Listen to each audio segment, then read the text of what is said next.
فضلك، قوم وحياتك.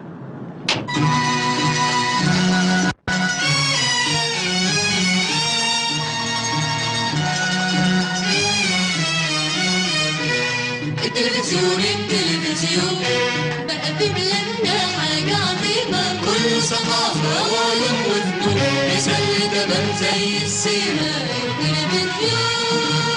التلفزيون يجمع حوالي شمل الأسرة ببرامج مدروسة جميلة، وبينقل على شاشته السمرة ركن الأطفال ومع العيلة والتمثيلية والغنوة وفنوننا الشعبية الحلوة، كله ثقافة وعلوم وفنون، بيسلي تمام زي السيما. التلفزيون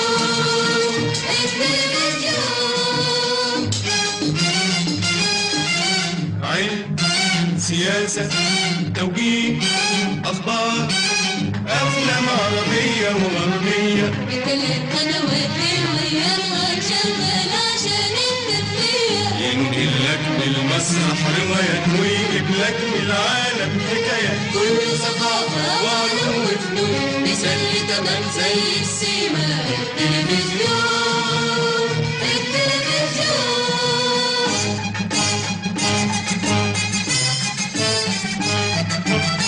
فيه ركن عرايس دمه خفيف وفكاهة ورقص جميل ولطيف، وتحول من ركن العمال تلقى قدامك ركن الريف، والصحة بنعرف تعلمها ولغة حية نتعلمها، كل ثقافة وعلوم وفنون، بيسلي تمام زي السيما. التلفزيون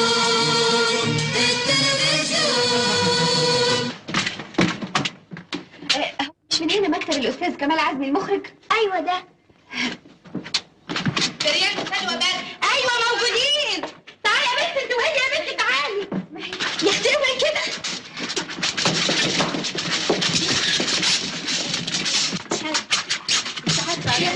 عندك انت، عندك وانا اشيلك النور. خدي يا اختي عقبال عوضك.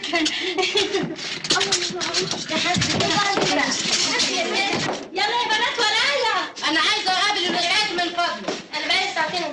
من فضلك يا مدمزيل. ربنا يخليك.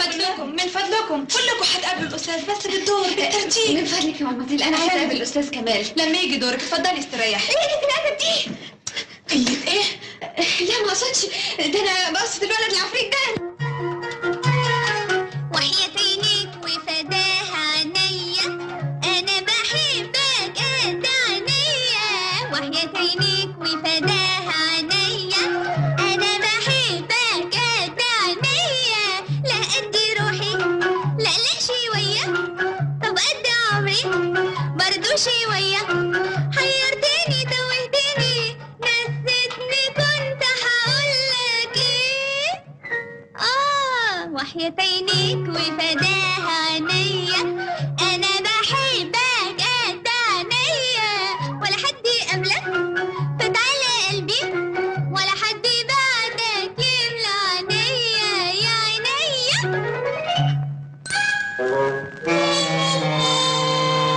برافو برافو، حاجة عظيمة، حاجة هايلة، حاجة تجنن. هنبعت لك بعدين. فريال وسلوى بقى. ده ادخلوا. خلي الواد معاكي والنبي خلي بالك منه، ده هادي خالص، ده زي القطة المغمضة. زي القطة المغمضة. ها؟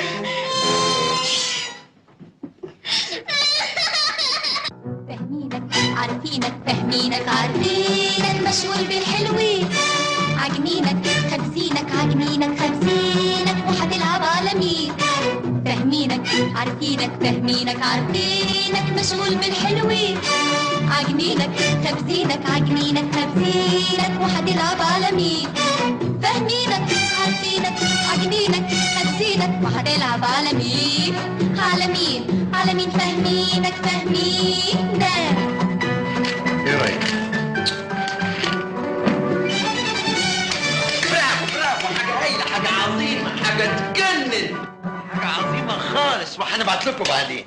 لسه الحتة فيك يا أستاذ كمال. ده لا كفاية كويس كده. لو النبي لا ممكن. يلا يا بنت انت وهي عطاء السيكة. صبر شويه كده شويه كده.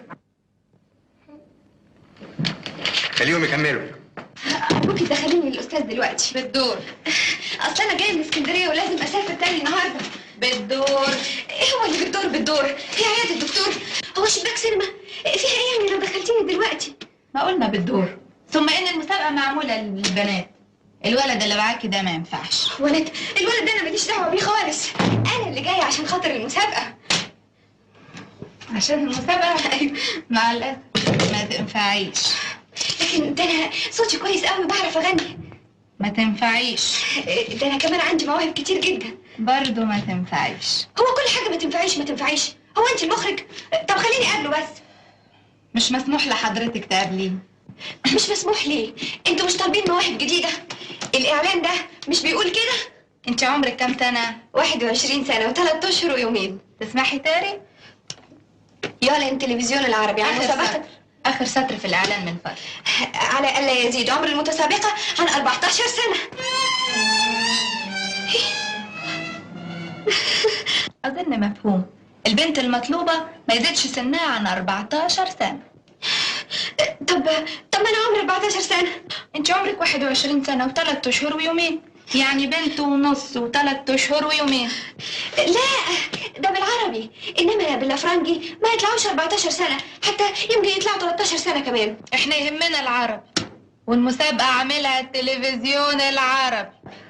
يعني مفيش اي طريقه عشان 14 سنه. انا كنت بقول يعني 14. ايه ده؟ 14 سنه. ايه ده يا ولد قليل الادب؟ المسابقة دي معمولة لبنات ما يزيدش سنهم عن 14 سنة. ايوه يا استاذ. ودول باين عليهم أكبر من 14. باين يا استاذ.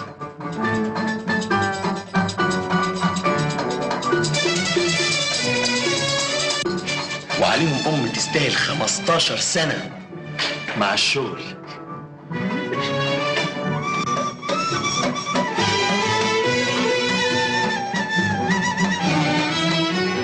الغيد وتقلبها والمية تغنيها وصغير يعرفها وكبير يعلم بيها. الغيد وتقلبها والمية تغنيها وصغير يعرفها وكبير يعلم بيها. أحسن لك غيرها ودموعك وفرها. أحسن لك غيرها ودموعك وفرها. روح يا ابني العب غيرها. روح يا ابني العب غيرها. فاهمينك عارفينك عاجبينك ناسينك وهنلعب على مين؟ على مين؟ على مين؟ فاهمينك فاهمينا. مستحيل هتلاقي بنت فيها كل الصفات اللي بتدور عليها. مفيش حاجة اسمها مستحيل. نجاة الصغيرة اشتهرت وعمرها 10 سنين. شيرلي تمبل رقصت واشتهرت وعمرها 7 سنين. ايوه بس دي صدف معجزات. اللي خلق المعجزات دي ممكن يخلق معجزات تانية. الرايحة والجاية بتشوفك عالناصية بتشاور على دية وعلى دية تقول قاسية. بالرايحة وفي الجاية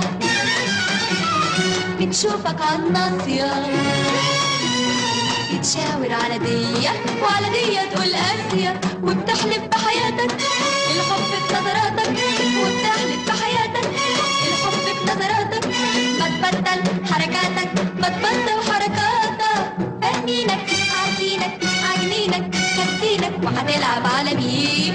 على مين؟ على مين؟ فاهمينك فاهمينا. طب ايه رايك ان المعجزه اللي انت بتدور عليها موجوده تحت ايدي هنا؟ انت عندك البنت اللي بدور عليها؟ ايوه. الله، الحقيني هي فين؟ هجيبها لك. برافو برافو برافو. حاجه هايله، حاجه تجنن، حاجه عظيمه خالص، حاجه تجنن.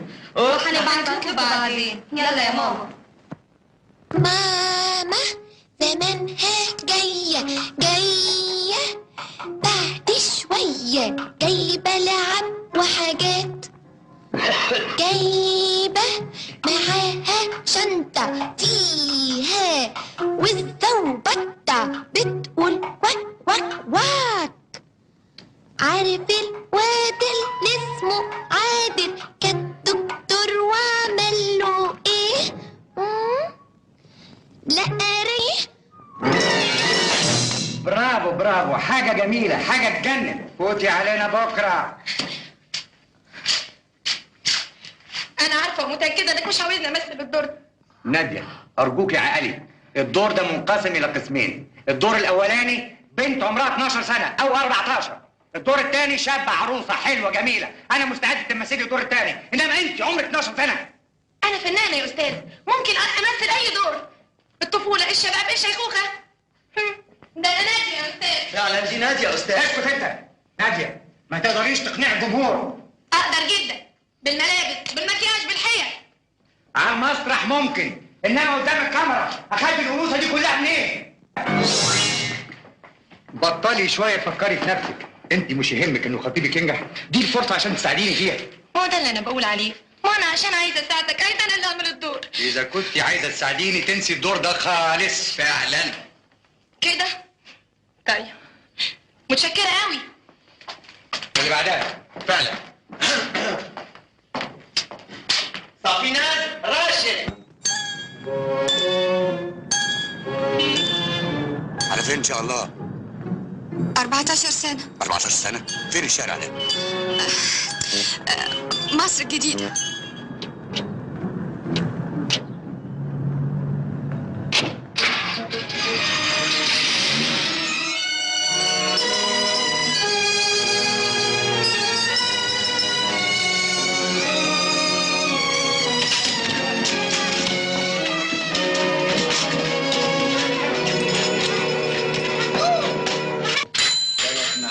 سمن بلدي، خليهم ستة يبقى قطعة.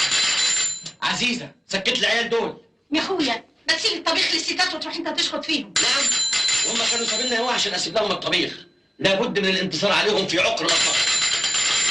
لحلحي شوية يا عزيزة عشان اعرف اعمل المسقعة. انا رجليا ورمه وتعبانه وهلكانه. والله العظيم انا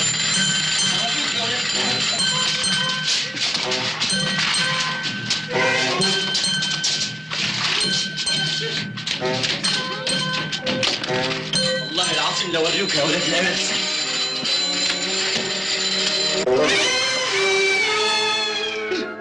يا نهار زي بعضه. سميحة، أنا آسف جدا. أهلا وسهلا، اتفضلي. اهلا ستي سميحه، الحمد لله على السلامه. الله يسلمك. اهلا وسهلا. جيتي امتى؟ لسه جايه. العيال العفاريت جننوا سي صلاح، طول النهار يضربوا الجرس ويجروا. اتفضلي يا حبيبتي على اوضتك غير هدومك لا تاخدي بالك. حاضر. اتفضل انت روح للطبيخ بتاعك. انت لسه غاوي طبيخ؟ مش هتبطل بقى؟ أبطل؟ دلوقتي هتدوقي وتاكلي من إيديا حتة دين دقية مسقعة. يا بنتي ما تتلموا بقى وتخلصينا من طبيخ سي صلاح ده. لسه بدري يا دادا، مش لما ناخد على بعض في الاول بقى؟ مخطوبين بقالكوا سنتين ولسه ما خدتوش على بعض.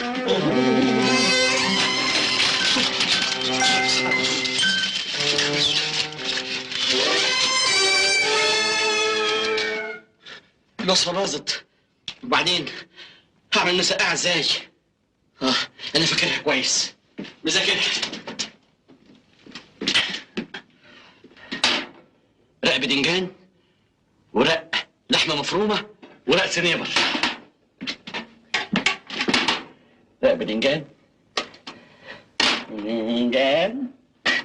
ورق لحمة مفرومة، ورق سنيبر. بقى انا اجي من هنا وكريمه تسافر من هنا. جوز اختك اخد اجازته وقال لي سافر من مريين وموضوع جوازك من سي صلاح. وجوز اختي ماله بقى بموضوع جوازي؟ هو جوز اختك غريب؟ مش برضه اخو سي صلاح الكبير وهو الكل في الكل؟ يا سلام، هو انا ماليش راي؟ هي الحكايه لسه فيها راي. ده سي صلاح ما فيش حاجه تعيب. اخو جوز اختك ورئيس قلم في البنك، وزي ما انت شايفه من ايدك دي لايدك دي. لا وايه، طباخ بريمو اهو يقشر لك الفاصوليا ويقمع لك الباميه، يفلفل لك الرز ويساعدك بعينه وعافيته. المسقعة استوت، حضري بقك يا سميحة.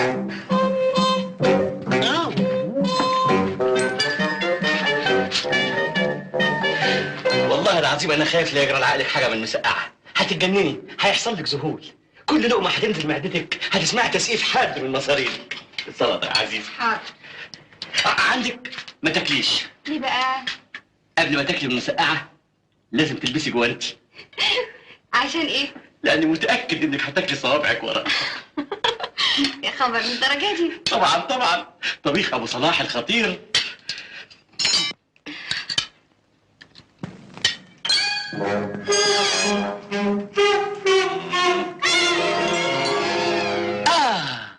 ظهرت اعراض المسقعه المدهشه، بريق في العينين والتواء في الشفتين. يا سلام، اما انت عليك اكل لذيذ بشكل.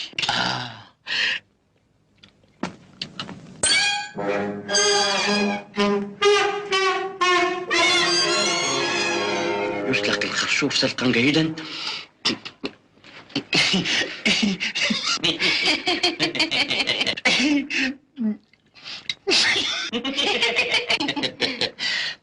قولي لي يا سميحة، ايه كان شعورك لما عرفتي ان اخويا واختي قرروا اننا نتجوز الشهر اللي جاي؟ ولا حاجه. قولي ما يتكسفيش. انا لا شفت اخوك ولا شفت اختي. امال جايه مصر ليه؟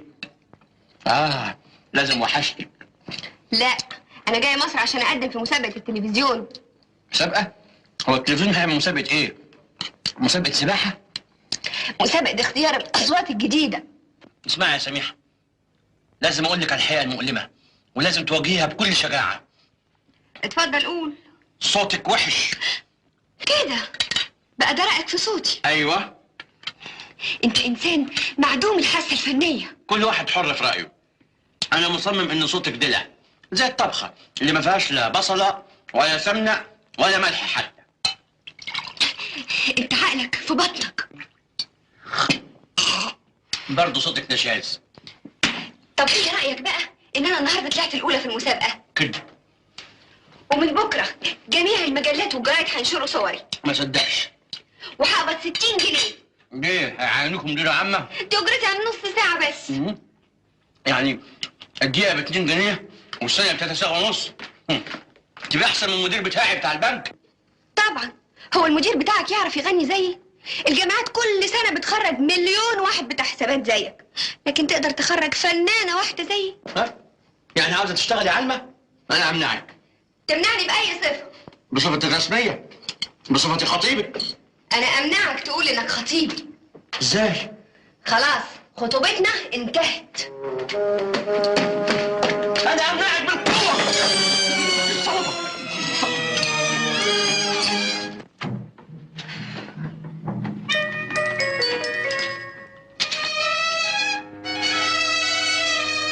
على ألا يزيد عمر المتسابقة عن 14 سنة.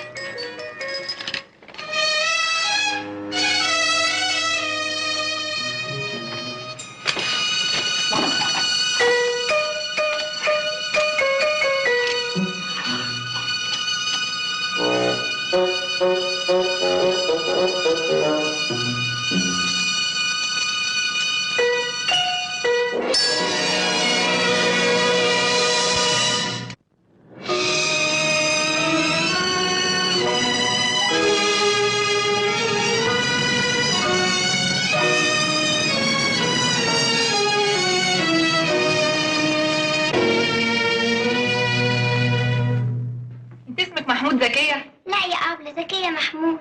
صلحيه والنبي يا اختي، اصلها شولة بتكتب من الشمال لليمين. عمرك كام سنة؟ 11. من الشمال لليمين برضو؟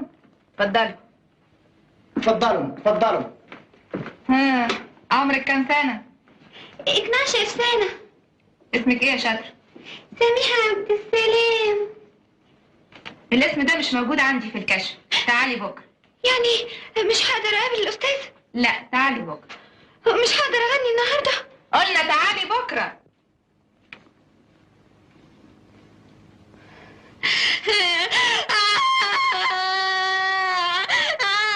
اسكتي يا شاطر، بلاش عيال.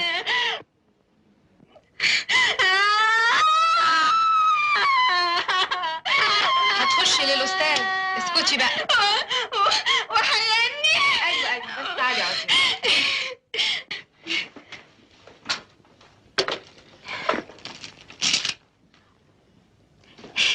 عندك مصاصه يا ابله؟ لا متشكرة. وانا هقابل الاستاذ امتى يا ابله؟ دورك في اخر الكشف. ربنا يخليهولك يا ابله.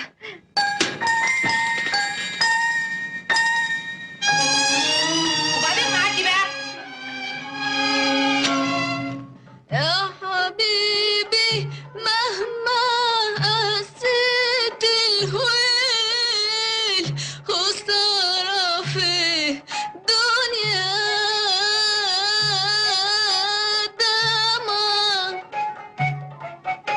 أنا بالأمل نورت الليل لما انطفى شمعي وشمعك. احنا النهارده شفنا كام واحده؟ 23 يا فندم. فاضل حاجه؟ فاضل واحده بس. شوف انت بقى، انا تعبت الظاهر مفيش فايده. برافو برافو، حاجه هايله، حاجه عظيمه. هنبعت لك بعدين. مع السلامه. يلا اللي فاتلي اخر نمره.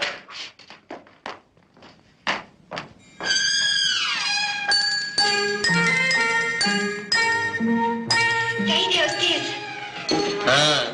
هتعرفي تغني ولا هتضيعي وقتنا؟ دلوقتي حضرتك هتسمع يا استاذ. اتفضلي صدعي الاستاذ. حاضر يا استاذ.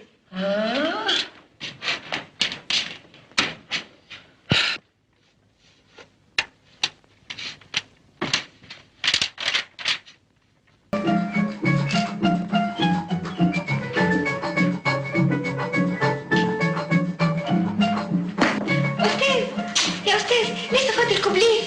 استمر، جاي حالا جاي حالا.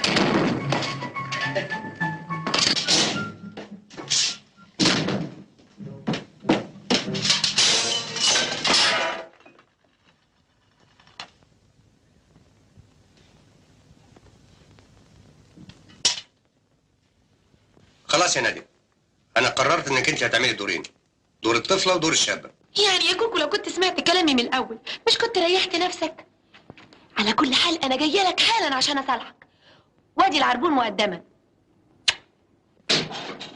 يا استاذ لقيتها لك، المعجزه، البنت اللي بتدور عليها. هي فين؟ في الاستوديو.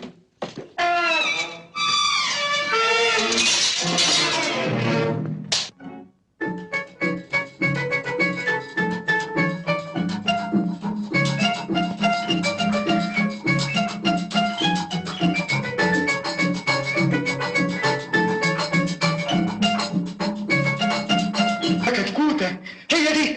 كنت فين من زمان يا حلوة، يا حلوة يا أمورة. انت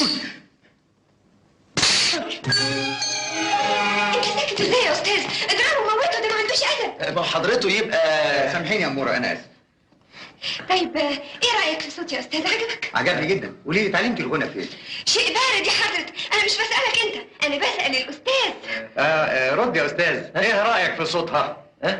رد يا أستاذ. عال جدا. يعني نجحت بتفوق. وخلاص الناس هتشوفني في التلفزيون. والله بقى دي حاجه في ايد الاستاذ كمال. ما حضرتك الاستاذ كمال. لا يا بنتي، انا مش الاستاذ كمال، ده انا المساعد. امال فين الاستاذ كمال؟ اللي ايدك طرقعت على خده.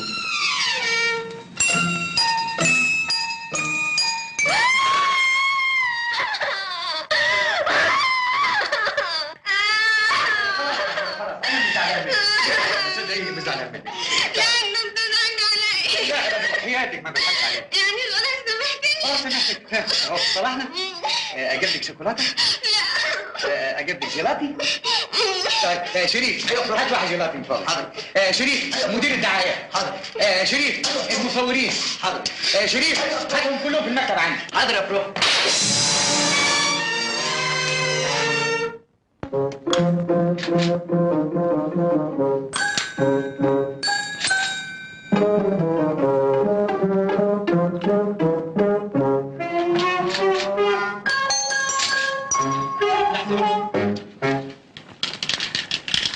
احضن العروسه دي يا عروسه. اضحكي يا ننوت. شو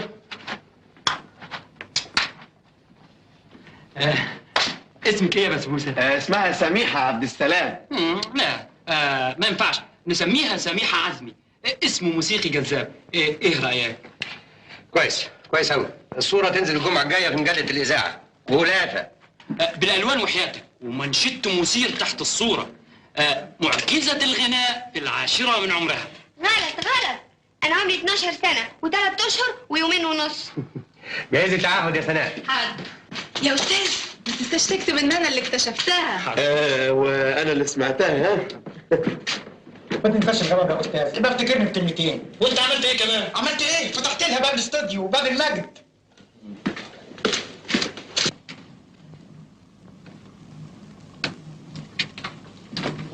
اهلا ناديه. هنيني يا ناديه، باركي لي يا ناديه. على ايه؟ جاتلك حلاوه؟ القدر بعت لي اللي كنت بدور عليها. الكتكوته دي صوتها يجنن، استعدادها مدهش. يلا غني يا سميحه، سمعي يا ابله ناديه. مفيش لزوم، عن اذنك. الله، ناديه استني. ناديه مين الست دي يا ابي؟ دي اللي هتمثلي دورها وهي صغيره. ياه، لكن ده انا بوعش عليها وهي قد يا ابي. ما تخافيش، احنا هنعلمك. التعهد يا استاذ سماح. مين ولي امرك يا سميحه؟ كريمه اختي. وليها تتفضل عشان تمضي. بس ابي اصل اختي كريمه مش هنا في البيت. في البيت؟ ايوه. يعني انت جيتي هنا لوحدك؟ ايوه. وازاي اختك تسمح لك تيجي لوحدك؟ هو اصلي انا هربت من البيت وجيت من غير ما هي تعرف. طب قولي لي يا سميحه، عنوانك ايه بالظبط؟ 5 شارع ابو الوفا في مصر الجديده. طب سمحت بقى بلغي اختك كريمه لان انا هكون عندكم النهارده الساعه 7 بعد الظهر. ليه؟ علشان تمضي التعهد. بلاش والنبي يا ابي، بلاش. يعني ايه بلاش؟ مش عايزه تغني؟ طبعا، بس ايه؟ بلاش يعني قبل كريمه تيجي تمضي التعهد امضي انا، ما انا بعرف اقرا واكتب. يا حبيبتي انت قاصر، لازم ولي امرك هو اللي يمضي. ما هو اصلي يمكن قبل كريمه ما توافقش. ما تخافيش يا روحي، خلي الحكايه دي عليا انا. شريف. ايوه يا بروف. وصل سميحه البيت. اوكي. طيب ميرسي قوي يا ابي. مع السلامه. ربنا.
صلاح يا قليلة الأدب، صلاح حاف كده من غير توابل، لا أستاذ ولا سيد ولا يا فندي ولا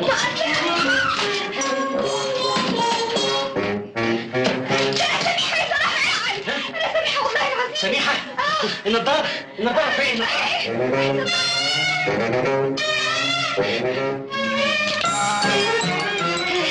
صدقت بقى؟ سميحة؟ ايه اللي عاملاه في روحك ده؟ ده ليها اصل يا صلاح، ليها اصل. اصل ايه وفصل ايه؟ اصلي حبيتي ايه؟ عيل في الحضانة؟ لا، حبيت ارضي رغبة مكبوتة جوه نفسي. رغبة مكبوتة جوه نفسك؟ ايوه، مش كل انسان في الدنيا له رغبات مكبوتة جوه اعماقه، مش كده برضو؟ انا شخصيا ما عنديش اعماق، ولو كان عندي اعماق ما اخبيش فيها رغبة مكبوتة، اخبي فيها رغبة مطبوخة، رغبة مشوية، رغبة محمرة. الكلام اللي بقوله لك ده مبني على حقائق علمية. ورغبتك المكبوتة دي رغبة عيالي بالشكل ده؟ هي فعلا عيالي. ما انت عارف بصراحة ان انا كنت محرومة بطفولتي. يعني عندك عقدة؟ بالظبط كده. عقدة ايه بقى يا نون؟ عقدة العودة إلى الطفولة. وايه اللي خلى العقدة المهببة دي تطلع على غفلة كده؟ العيال الأشقية ولاد الجيران شفتهم هما بيلعبوا وبيتنططوا، قاموا حركوا في عقدة العودة إلى الطفولة. تقومي تعملي في روحك كده؟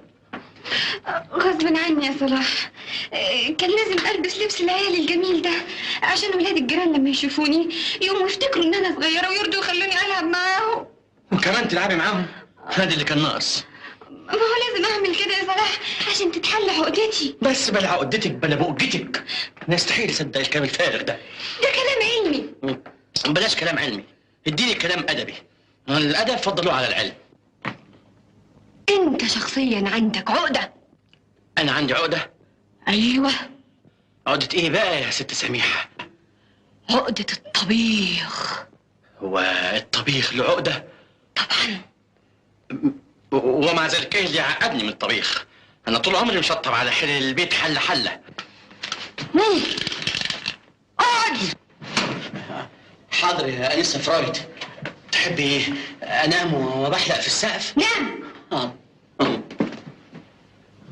انت مش طول عمرك نازل شراء في كتب الطبيخ ليه؟ عشان العقدة اللي عندك. عقدتك اللي تعبت معدتنا وكرهتنا في الأكل كله. طيب ربنا ياخد بيدك ويشفيكي. ما تحاولش تهرب من الحقيقة. العقدة الزفرة اللي عندك دي أنا هعرف أسبابها وهعالجك منها. مسكينة يا سميحة، ده أنت لسه صغيرة على الجنان. أنت فاكرني مجنونة؟ لا العفو، ده أنا اللي مجنون و60 مجنون. أنت مش مجنون، أنت عيان. طيب نخليها مجنون. يبقى لازم تنفذ العلاج كلمة كلمة. حاضر. أعمل إيه يا دكتورة؟ تروح سينما مترو وتاخد تذكرتين.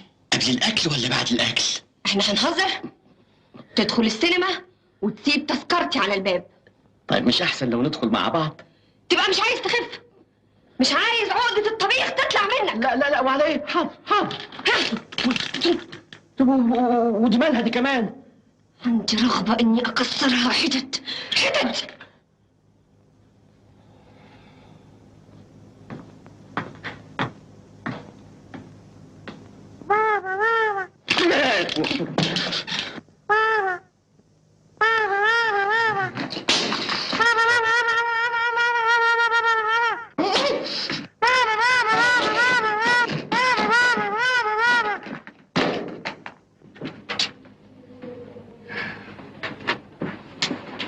أما أنا متضايقة بشكل يا رضا عزيزة. يا خبر، ليه كفلنا الشر؟ علشان كذبت على الأستاذ كمال لغاية ما صدق إن أنا عيلة صغيرة. أهو كمال جه. يروح يا حبيبتي، ربنا يستر.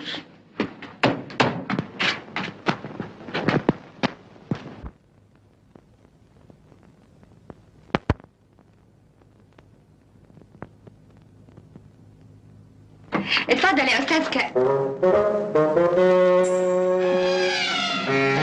عاوز إيه شاطر؟ عاوز البنت اللي معاها العروسة.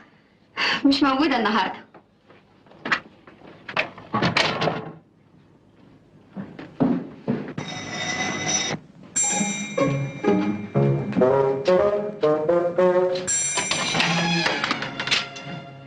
انت وبعدين معاك بقى. عاوزك تقولي لها كلمة. اقول لها ايه؟ قولي لها ان انا عندي اسطوانة رقص. حاضر يا استاذ صرصار. واذا كانت ما تعرفش ترقص انا علمت.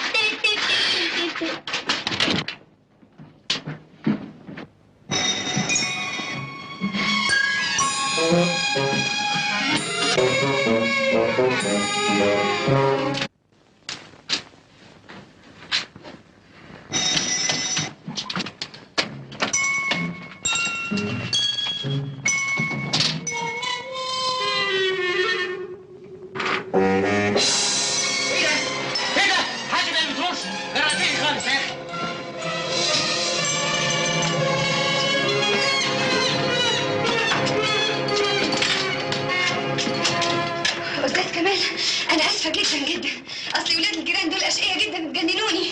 دلوقتي حالا هتنشف وتنكوي. مين انا يا فندم؟ لا طبعا الجاكيته. انا اسفه كمان مره. الانسه كريمه اخت سميحه مش كده؟ ايوه يا فندم بالظبط. انا برايي انك تقلع الجاكيته احسن تاخد برد. لا بسيطه مفيش حاجه بس. لا ما هي الحاجه البسيطه دي ممكن تقلب بنزله شعبيه كبيسه. طيب يا فندم. يا عزيزه يا فندم اتفضل حضرتك في الصالون تتنضف دي وتتكوي. حاضر. هي سميحه بتعرف تضرب بيانو؟ لا انا اللي كنت بتمرن على عنوتي الجديده. انت بتعرفي تغني؟ امال انا متخرجه من معهد الموسيقى. ما شاء الله، يبقى البيت في 2 فنانين بيعرفوا يغنوا. ميرسي قوي يا فندم. في الحقيقه انا فوق كده وكده خدت قولي جوائز. لي حياتك فين يا سميحه؟ خدت جوائز كتير جدا من الحفلات المائيه اللي كنت بغني فيها، وكمان اذاعه اسكندريه كنت بغني فيها. عظيم جدا، بس فين سميحه؟ انا رحت كتير في التلفزيون عشان اقابل حضرتك، لكن ما امكنش ابدا. واديني يا ستي جيت لغايه عندك برجليا وقابلتيني. اسمعي تقولي لي فين سميحه؟ جايه. عندي فكره جديده، كانت هي موضوع رسالتي في دبلوم المعهد، وعشان كده كنت عاوزه اشوفك علشان اقول لك عليها. فكره جديده خالص، فكره هتعمل ضجه، هتعمل ثوره في عالم الفن والغناء. اسمعي تقولي لي فين سميحه؟ سميحه مش هنا، خرجت لسه ما رجعتش من السينما. راحت السينما؟ ومع مين؟ راحت السينما مع نفسها. وصح تسيب بنت صغيره تروح السينما لوحدها وبالليل كمان؟ هيجرى ايه يعني؟ هياكلونا عفاريت. طيب إذا سمحتي تمضي على الاوراق دي بصفتك ولية امرها. يا استاذ كمال، افهم. انت مش قلت من شويه ان عيلتنا فيها 2 صوتهم كويس؟ فعلا قلت كده. طب ما تاخدني انا بدل سميحه. انا اسف جدا ما اقدرش، امضي لي هنا وطلق. انا متاسفه جدا كمان ما اقدرش. حرام عليكي تحرميها من الفرصه العظيمه دي. متاسفه جدا يا استاذ، سميحه لسه طفله وانا اللي مسؤول عنها، لو شجعتها على انها تمشي في الطريق ده هتهمل دروسها وهيضيع مستقبلها. لا لا لا يا انسه، واني غيرانه منها وبتحسديها وعاوزه تخطفي منها المجد والشهره. انت مش قلت انك عايز واحده صوتها كويس وخلاص؟ فعلا قلت كده، بس مش ممكن افكر الواحده دي تبقى انت. اقدر اعرف ايه السبب؟ لانه سميحه بنت مؤدبه ولطيفه، مش انانيه ومستبده زيك. ارجوك يا استاذ، انا ما اسمحش لحد ابدا انه ينتقد اخلاقي. دي حالة نفسية عابرة يا سيد صلاح، وإن شاء الله هتخف بسرعة. الله يطمنك يا دكتور. استاذ الطبيخ وصل يا ستي. صلاح؟ ايوه. اهو دلوقتي ابتدينا نفهم بعض كويس. بكره تندم يا استاذ كمال. معلش مغامره وانا وحظي. بكره تخلي سميحه تجي المكتب بعد الظهر من فضلك. سوسو. طيب ثانيه واحده عن اذنك يا استاذ كمال. سوسو، انا جايب لك معايا حته دين هديه. الاستاذ محسن عالم كبير في الموسيقى. اهلا وسهلا، تشرفنا يا فندم. مساء الخير يا انسه. مساء النور. هو حضرتك متخصص في اي لون من الموسيقى؟ بتعزف مثلا بيانو، عود، قانون؟ لا يا انسه، انا ما اعرفش اعزف على اي آلة ابدا. يبقى لازم حضرتك تعرف تغني. برضه لا. امال حضرته دارس ايه في الموسيقى؟ حضرته سميع، عليه ودن تسمع دبة النملة فوق الجبل. ايه رأيك بقى في المفاجأة دي؟ هنقضي الليلة سهرة عائلية موسيقية أحسن من السينما ودوشة الدماغ. فعلا، وكمان للصدف العجيبة إن الأستاذ كمال العزمي المخرج التلفزيوني هيقضي معانا السهرة دي. اتفضل يا أستاذ كمال. المخرج ده لازم يخرج من البيت. يتفضل يخرج من غير مطرود، أحسن ما يخرج من غير أسنان.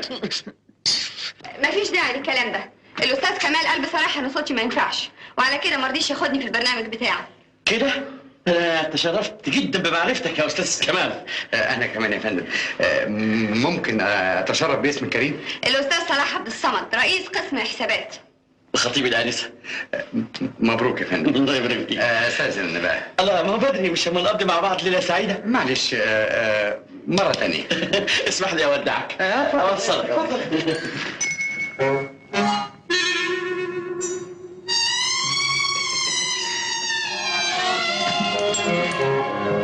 انت قدمت لي خدمه مش هنساها لك ابدا. قدرت بلباقتك تفهم خطيبتي ان صوتها وحش ولا تعرفش تغني. يا فندم انا ما قلتش كده بالظبط. طبعا انا فاهم. انت قدمت لها سم الحقيقه جوه صينيه كنافه محشيه باللوز والقشطه، وانا على طول ادركت وفهمت ان ده هيساعدنا كتير في علاجها. علاجها؟ هي الانسه خطيبتك عيانه؟ مش عيانه بالمعنى المفهوم، لكن تصرفاتها غريبه خالص، وحكايه المغنى دي عامله لها عقده. عشان معايا الدكتور محسن استاذ علم النفس، وهو موجود جوه دلوقتي بيكشف علينا. دكتور؟ بالشكل ان شاء الله.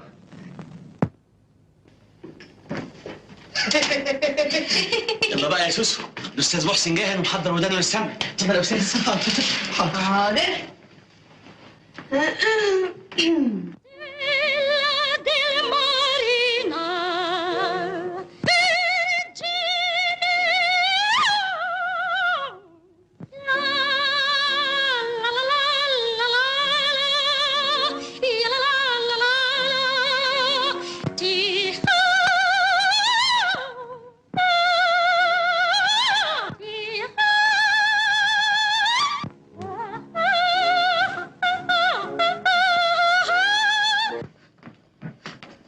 خطيرة جدا، شاذة جدا، لازم تراقبوها جدا وإلا يا دكتور، وإلا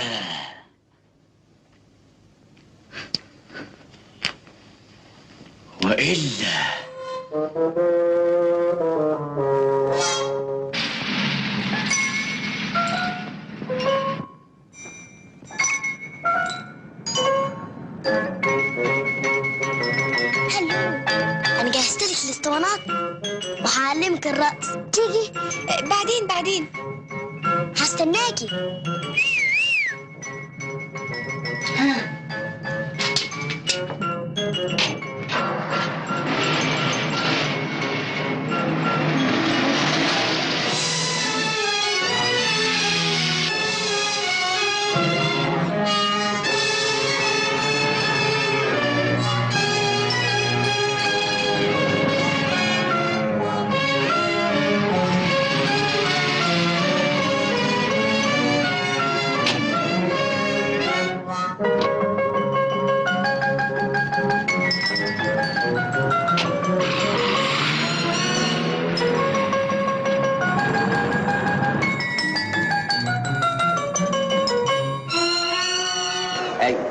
حاضر.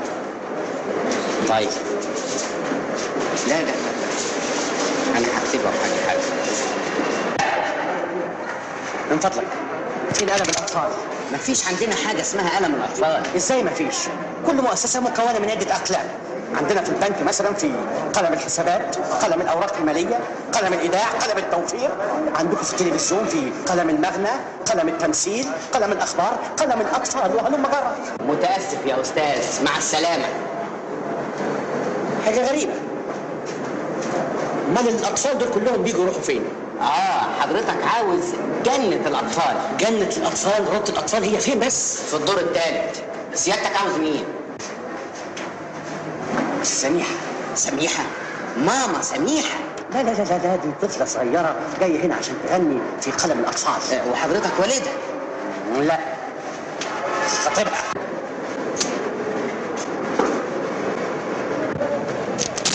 دكتور يا أستاذ. دكتور يا أستاذ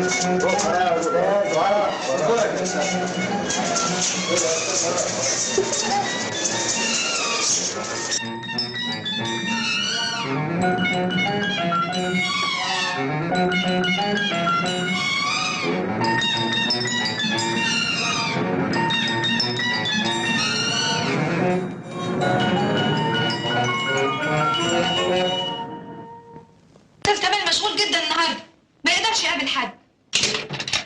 أيوة يا أستاذ كمال. لا سميحة لسه ما جاتش. هضرب لها تليفون حالا في بيت أختها. أستاذ كمال ما يقابلش حد النهارده.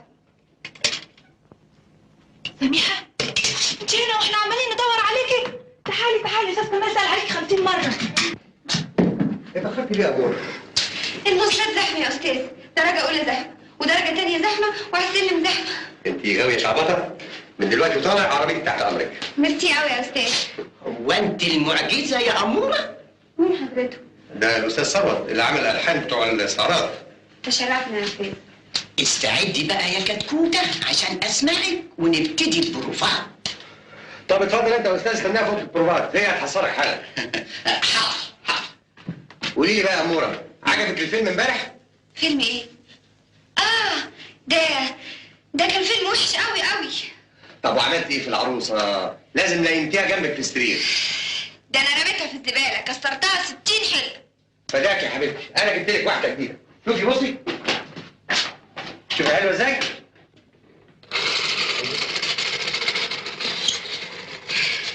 يا استاذ. نعم. انت شفت اختي كريمه امبارح؟ ايوه شفتها بس نسيت اقول لك.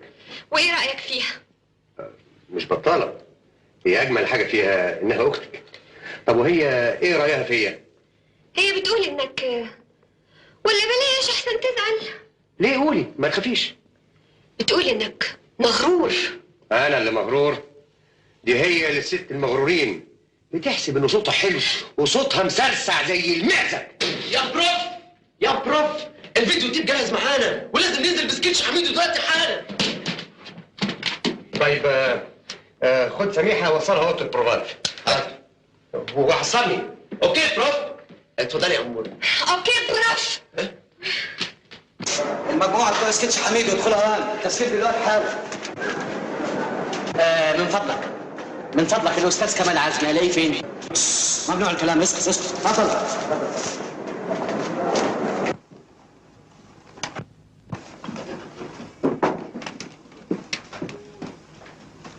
انتوا حشرتوني الحشره السوداء دي ليه؟ انا جاي اسكت، مفيش كلمه، مفيش نفس، اسكت. يا انت واقف ليه؟ يلا لبسوه بسرعه وجهزوا له الشغل حالا، يلا. يا جدع اختش انت يا بنت عين. انت يا شاطره يا مدموزيل، انا جاي عشان اقابل انا جاي اقابل الاستاذ يا ستي يا سميحه. سامعني يا فيديو تيب؟ معاك يا استاذ، هنسجل. ستاند باي، كاميرا واحده على حميدو.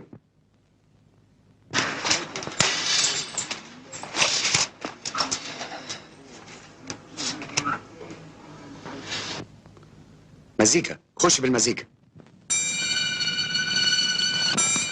كاميرا 3 تستعد على الحرامية. يلا يا جماعه كل واحد مكانه، يلا. يا استاذ انتوا لبستوني كده ليه؟ ايه ده يا استاذ؟ الحراميه ما لبسوش نظارات. اتفضل اعمل شنب، يلا.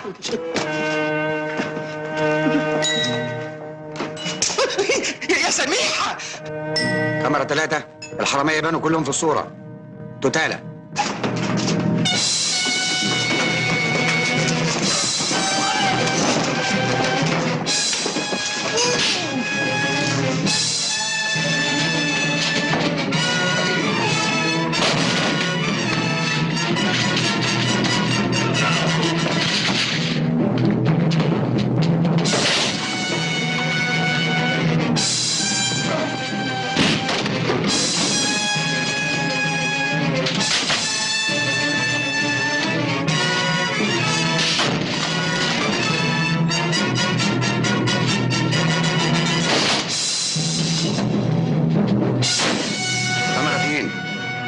منظر متوسط لحميدو والحرامي اللي قدامه.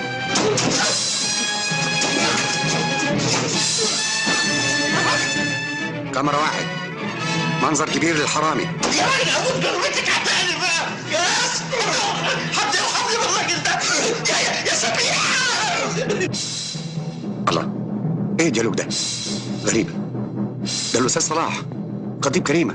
ايه اللي جابه هنا؟ ستوب، واقف التسجيل. اتفضل يا استاذ. نضارتك ايه سليمه بس؟ نضارتي يا بختها، ده انا مفيش حته واحده في جسمي سليم. ايه اللي جابك هنا يا استاذ صلاح؟ اسمتي، كنت جاي ادور على سميحه واشوف بتعمل ايه عندكم هنا. سميحه بتشتغل هنا، دي زمانها بتعمل بروفا. بروفا؟ ليه هي جايه تفصل عندكم تاير؟ لا يا راجل، عشان الاستعراض الكبير اللي هتغني فيه. دي طفله معجزه. سميحه طفله ولها مستقبل هايل. ومين بقى اللي قال لها انها تشتغل هنا وتغني؟ اختها الكبيره مضت امبارح على التعهد بصفتها ولية امرها. هي ما قالتلكش ولا ايه؟ قالت لي طبعا، وانا جاي هنا مخصوص عشان اخدها معايا على البيت. هاي شريف، شوف وصل الاستاذ عند سميحه.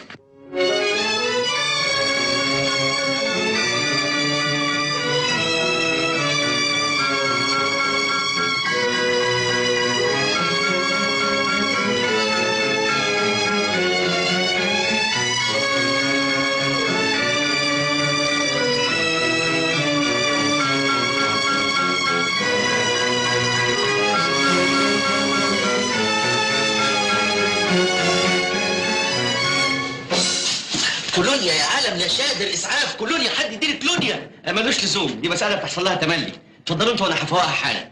انا عارفها كويس. اتفضل. سميح بلاش امور التهويش بتاعتك دي، واصحي بقى. يعني مسخسخه صحيح؟ طيب والله العظيم. ابعد الدبوس ده عني، اوعى تشكري فيه. اهو كده. ازاي الصح دلوقتي؟ ازاي عقدة الطفولة؟ معلش يا صلاح، ما هو كان لازم اعمل كده. انا كمان معقد وعندي عقدة الطبيخ، مش كده؟ اعذرني يا صلاح، ما كانش في طريقة ادخل بيها التلفزيون غير اني اعمل عيلة صغيرة.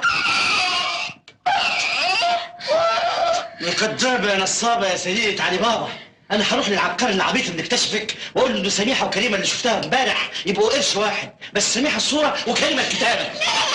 كده برضه يا صلاح تهون عليك خطيبتك تدخل السجن بدل ما تدخل معاك عش الزوجية السعيدة.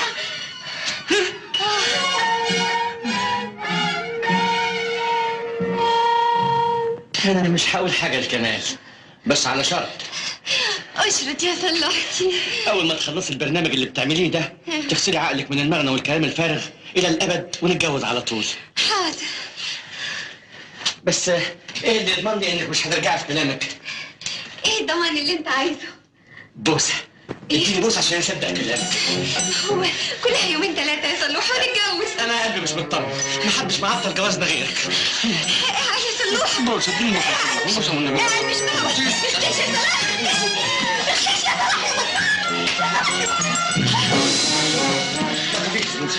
يا خبر اجازه التلج ارمي كده على بره. اوكي برو، ما يخش هنا تاني. اوكي برو. اوكي.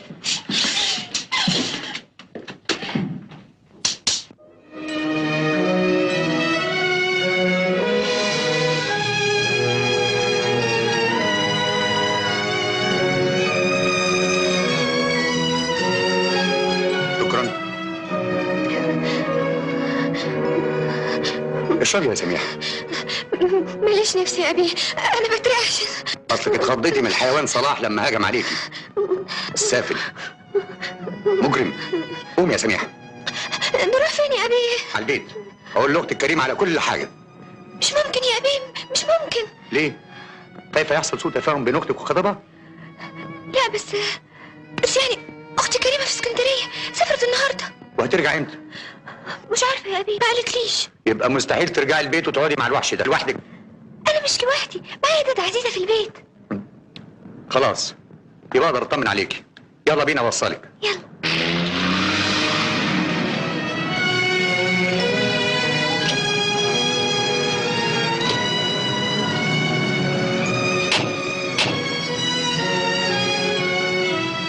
ميرسي يا أبي. مع السلامة. قولي للأبلة كريمة تتصل بيا لما ترجع من اسكندرية. حاضر يا أبي. باي باي.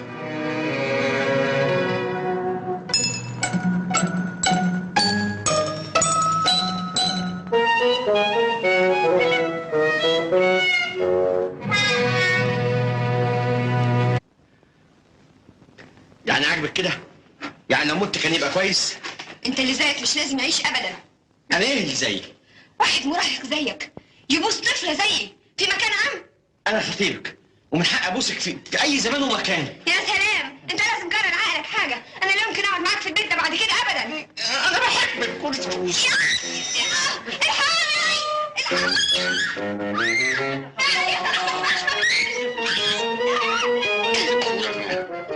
لحظة واحدة من فضلك.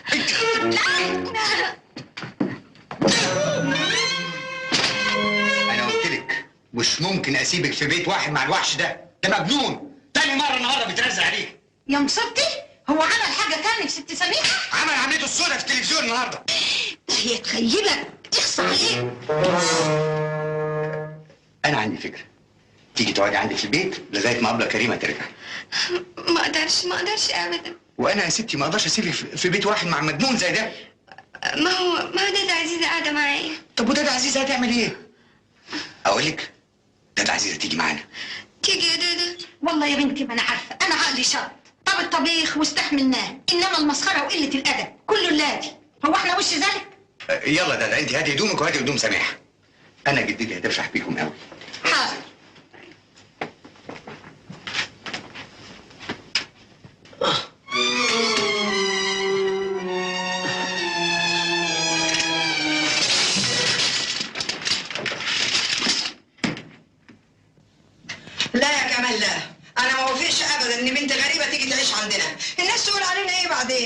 يا جدتي، انت بتحسبيها من مزير كبيره؟ دي بنوته صغيره.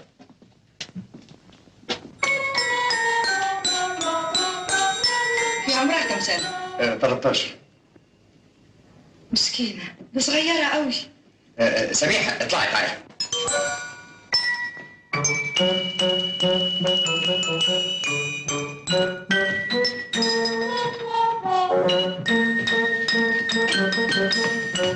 يا جدتي سميحه. اهلا يا حبيبتي، انت هتكوني في جوه عينينا. ميرسي قوي يا ماما ست. دي ثروه فنيه معجزه، عندها مستقبل عظيم. يا ريتك يا كمال تعلمها الاغاني القديمه بتاع زمان الحلوه اللي بتطرب القلب. ما انا حافظاها كلها يا ماما ست. مش معقول، حافظه ادوار سعادته؟ امال حافظه على قد الشوق وظلموه وده الاناديل كمان. ودي ادوار سعادته؟ ايوه دي ادوار عبده الحليم حافظ. لا قصدها عبده الحمولي. طيب خدها يا ابني اوضه الضيوف ترتاح. حاضر، ربنا ما يحرمنا من حنيه قلبك. عزيزه من فضلك طلعي الشنط.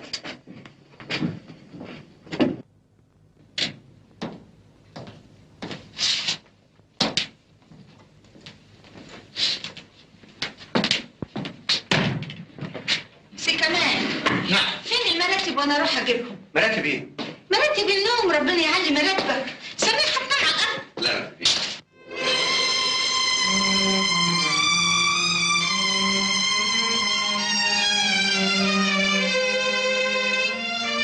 ايه يا اختي السرير العفاريتي ده؟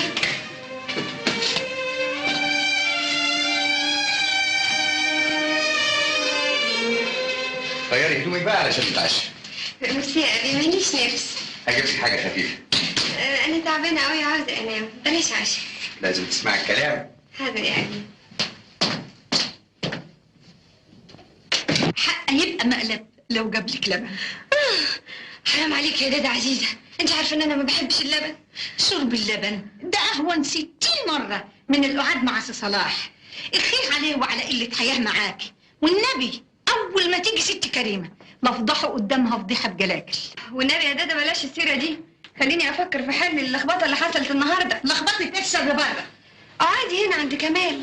ليه بقى؟ ماله؟ سي كمال جدع امير وابن حلال وبيعاملك بكل ادب وبيخاف عليكي زي بنته واكتر. وتفتكري يعني كريم اختي وجوزها هيصدقوا الكلام ده؟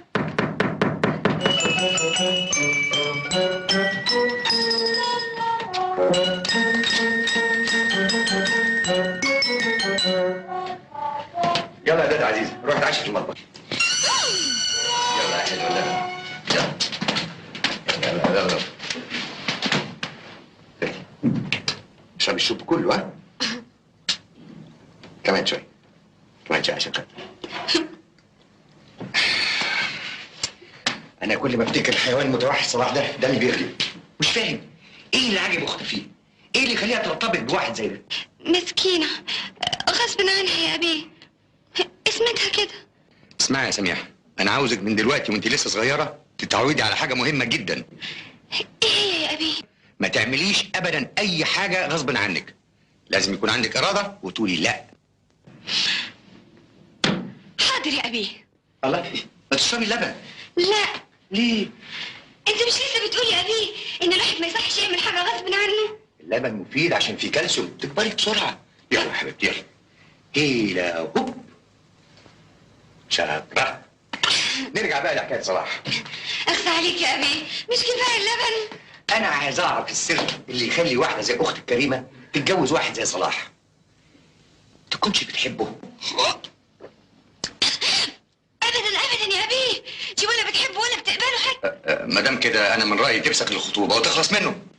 لو عملت كده هتلاقي خطيب تاني منين يا ابي؟ تلاقي كتير. كريمه فنانه واحساسها مرهف واعتقد انه صوتها جميل.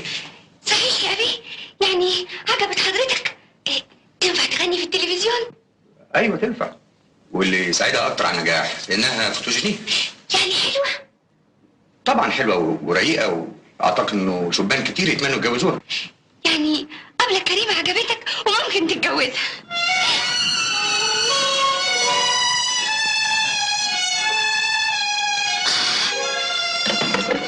ممنوع الكلام في الحاجات اللي اكبر منك، انت لسه صغيره على المسائل دي. يلا نامي بقى عشان بكره عندنا بروف. تصبح على خير. وانت من اهله يا ابي.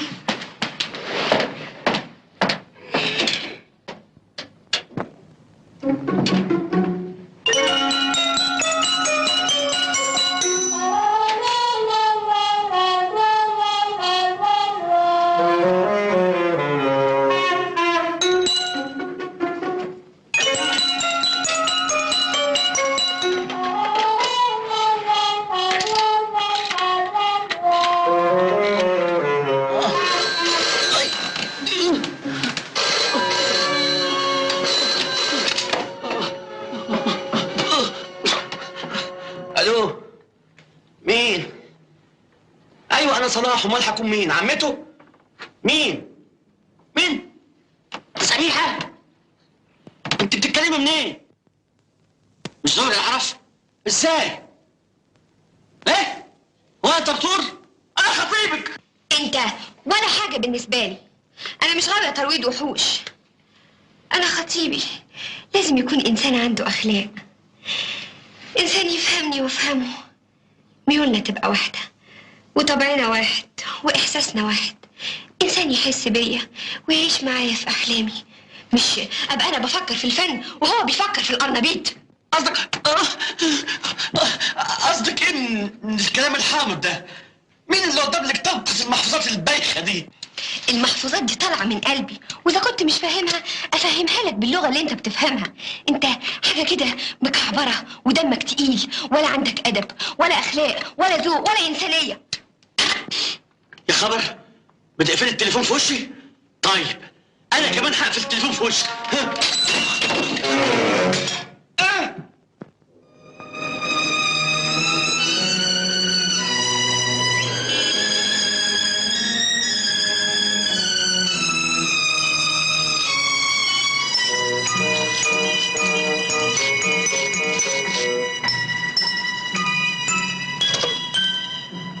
الو، اديني الاستاذ كمال عزمي.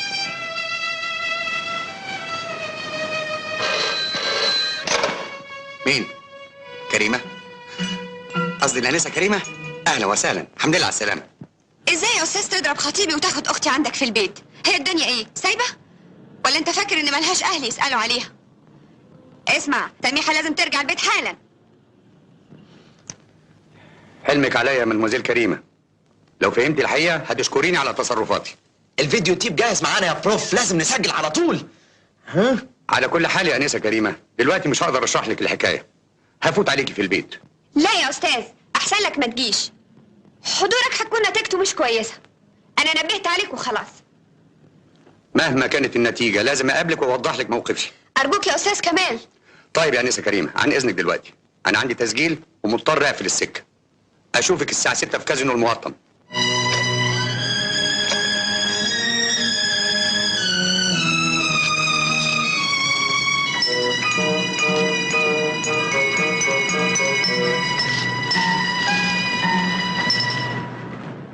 يا أبلة، شفتي صورتك في مجلة الإذاعة؟ لا ما شفتهاش، وريها لي. الله، والنبي انت صعبانة عليا قوي.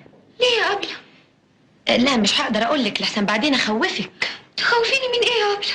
من أبي كمال. أبي كمال ماله؟ هيضربك ويشتمك ويزعقلك من غير ما أعمل حاجة تزعله؟ هو أصله عصبي وأخلاقه ضيقة وما بيحبش العيال اللي زيك.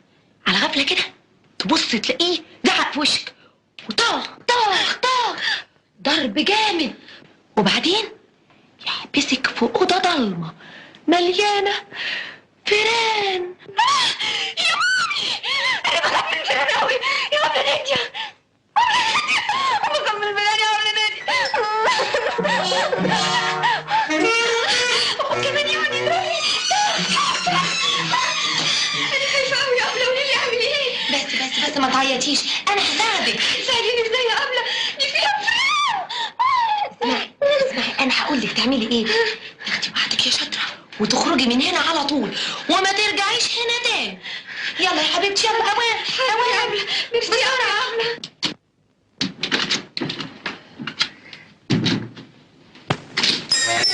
لكن أنا عايزة أغني في التلفزيون. بس كده أنا هخليكي تغني في برنامج جنة الأطفال. صحيح والنبي يا أبلة؟ أيوة صحيح. يلا بقى طيري على البيت. أبلة، جرى إيه؟ ما روحتيش بيتكم ليه؟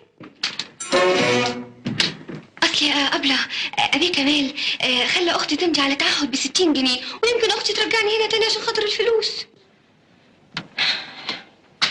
خدي. يلا يا شاطرة بقى بسرعة قبل أبي كمال ما يجي ويحبسك في أوضة الفيران. يا مامي، إيه يا سميح؟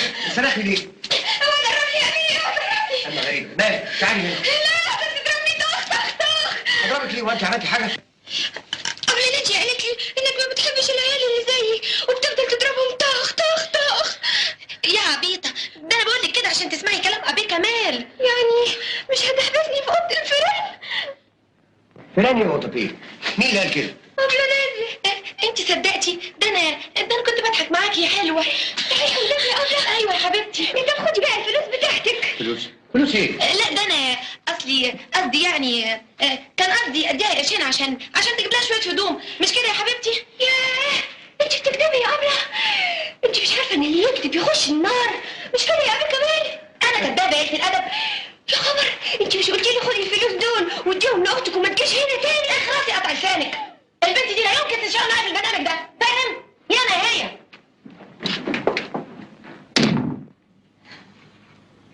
الله، انت زعلت يا ابي؟ لا ابدا. على فكره اختي كريمه النهارده كلمتني في التليفون. والنبي لازم اتخانقت معاك وقالت لك لازم ترجعني البيت، مش كده يا ابي؟ لا ابدا، دي مبسوطه خالص، حتى وصتني ان انا اوصل لك هديه منها. ايه هي؟ بس؟ ايوه بس كده، ودلوقتي مستنيينك فوق البروفات. مع السلامه. طيب.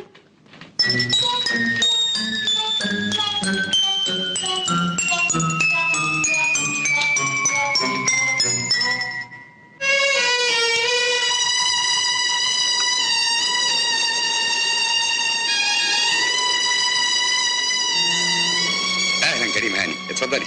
متشكرة. يا أستاذ كمال، أنا جاي عشان أقول لك. ما تقوليش حاجه قبل ما تسمعيني. طب أرجوك تسمعني وبعدين. من فضلك، احنا عاوزين نناقش الموضوع من غير زعل ولا عصبيه. طب من فضلك واحد ليمون. خليهم 2 وحياتك. يا كريمه هاني، انا هشرح لك الموضوع كله في كلمتين 2. أرجوك يا أستاذ كمال تسمح لي أقول لك إني آسفة جدا جدا. لكن انت ما سمعتيش وجهه نظري في موضوع سميحه. خلاص اعتبر الموضوع ده انتهى. انتهى ازاي؟ قصدك ايه؟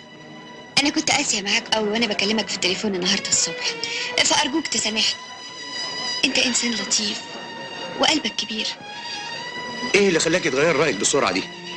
سميحة قالت لي على كل حاجة، وما كنتش متصورة إن صلاح تطلع أخلاقه وحشة بالشكل ده، لكن الحمد لله إنه خد جزاءه.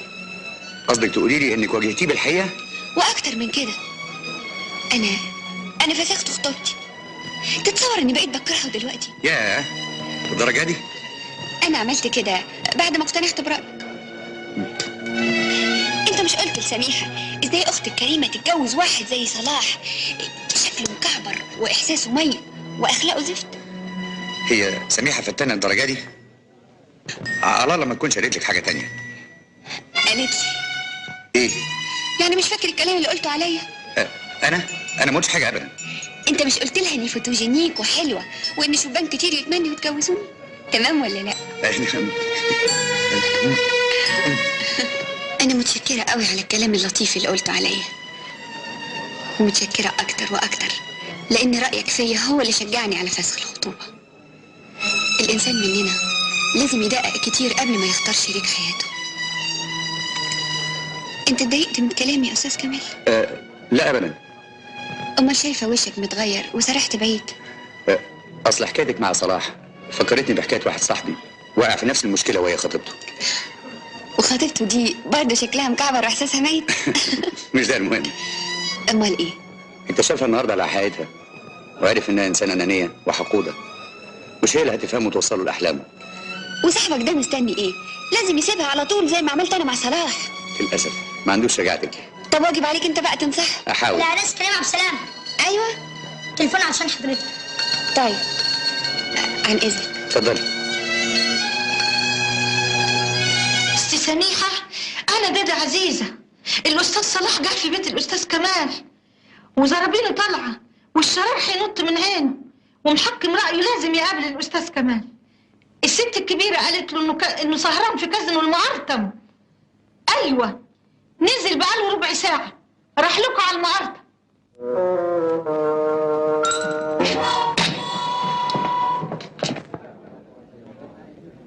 ايه في حاجة؟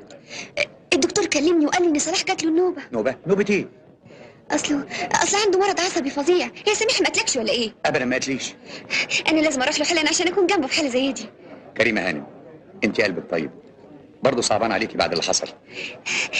طبعا مش قريبي وكمان مريض يعني لازم اكون جنبه اساعده. كريمة هانم، ارجوك تسامحيني، كنت سيء الظن بيكي في بعض اللحظات.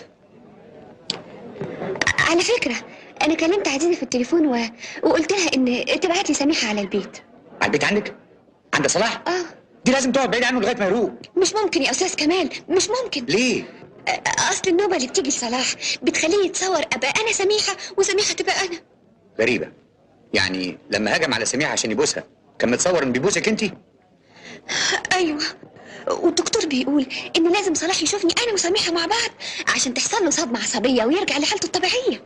ما هو لو خدتي سميحه من عندي هتحصل لي انا كمان صدمه فنيه. المفروض برنامج التلفزيون بعد اسبوع، ولازم سميحه تركز كل تفكيرها في البرنامج. دي فرصتها كبيره وهروح منها. دي مشكله فعلا. طب وايه الحل؟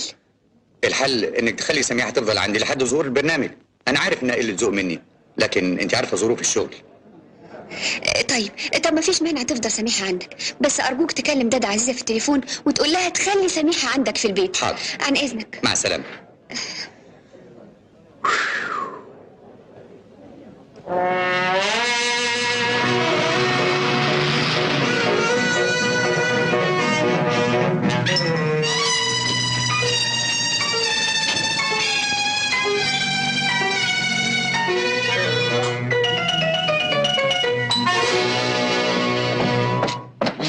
هو فين من فضلك؟ هو مين؟ البني ادم اللي انا بدور عليه. اسمه ايه؟ كمال عزمي مخرج التلفزيون. استاذ كمال بيتكلم في التليفون. ايه ده؟ اهلا استاذ صلاح، ازاي صحتك دلوقتي؟ مش شغلك. فين سميحه؟ سلمني سميحه.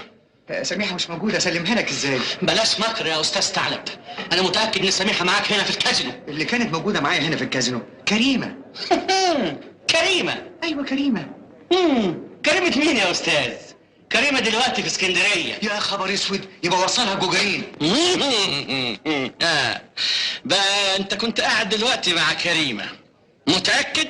متاكد زي ما انا متاكد اني بكلمك. يا سياده المخرج العبقري، يا مكتشف المعجزات، اسمح لي اقول لك انك طلعت عبيط. ليه يا استاذ صلاح؟ لان سميحه قدرت تضحك عليك وتخدعك لغايه ما صدقت انها عيله صغيره. ازاي؟ هي مش عيله صغيره؟ اسمح لي اقول لك انك انت اللي طلعت عيل صغير. يا استاذ انا وهي كنا هنتجوز الشهر اللي جاي.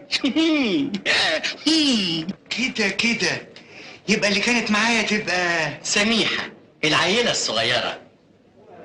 يعني ما تبقاش كريمه؟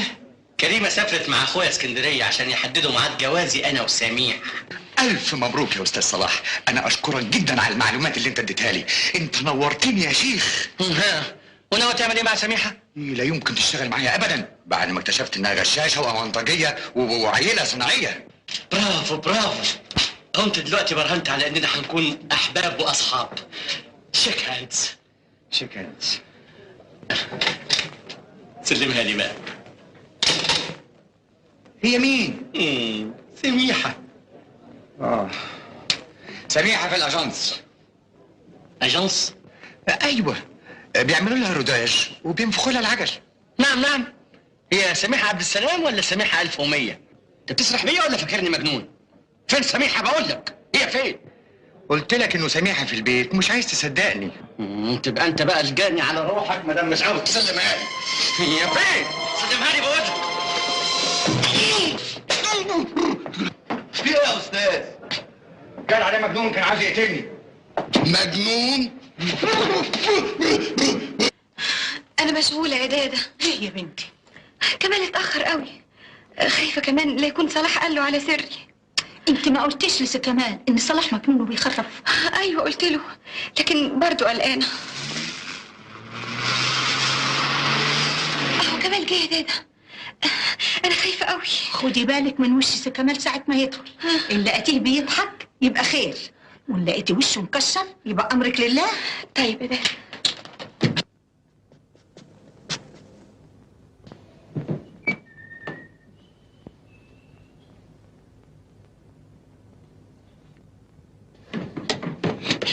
ابي كمال ايه مالك يا حبيبتي؟ خايفه من ايه؟ ابي صلاح اتخانق مع ابله كريمه. لا. امال اعمل ايه معاه؟ ولا حاجه. ازاي؟ ده لما جه هنا قال انا هيشرب من دمها. الظاهر غير رايه وشرب قهوه. ابي كمال ما تخبيش عليا حاجه. قول لي ابي صلاح عمل ايه مع ابله كريمه؟ ولا حاجه، روحي اطمني. كريمه ما قابلتش صلاح، انا اللي قابلته. وبعدين وبعدين خلصت منه ازاي؟ بالسياسه، اصله اللي زي صلاح الواحد لازم ياخده على قد عقله. هو ابي صلاح مجنون؟ يعني شويه. يا خبر، يعني بيطلع لسانه ويبرق عينيه ويلعب ودانه؟ لا يا روحي، ده عنده جنان من نوع تاني خالص. لما بتجيله الحاله بيشوف كل حاجه بالمقلوب، يشوف سميحه كريمه وكريمه سميحه. اتاري لما كان عايز يبوسني كان بيقول لي هاتي بوسها يا كركر. كركر؟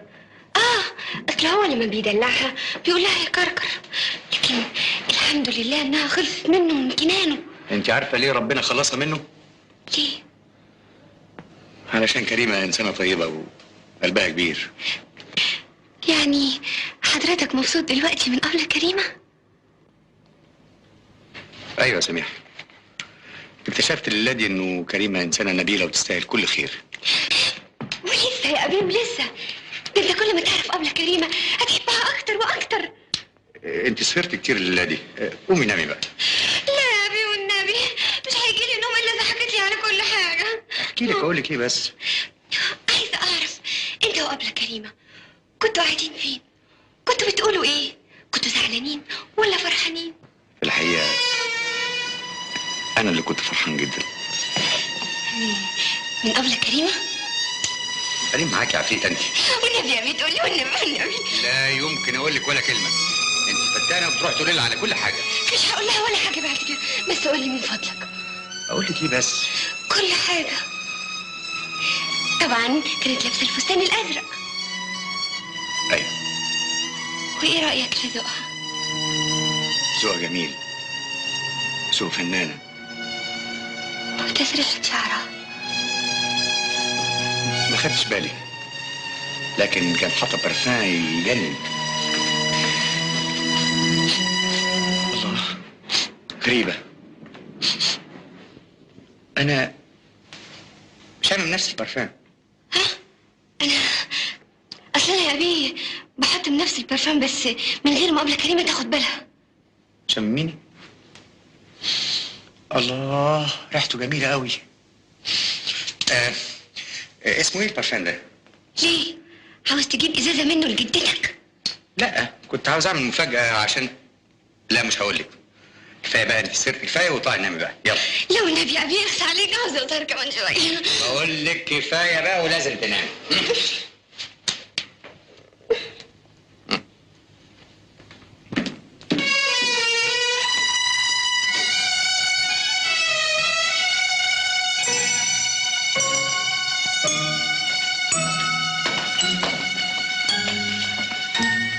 نام يا ستي.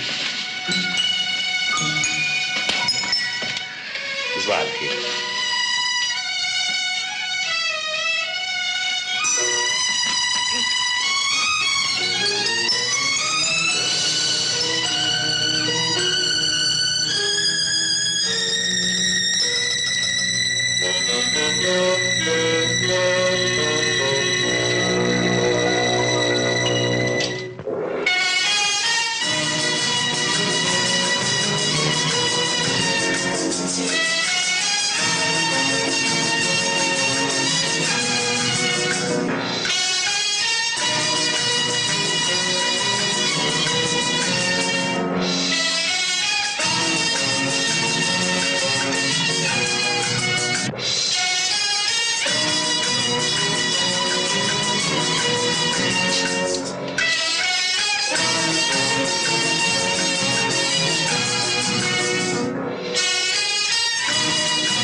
تعالي وانا اقول لك. هي مش جايه الحفله؟ لا مش جايه، تعالي بس.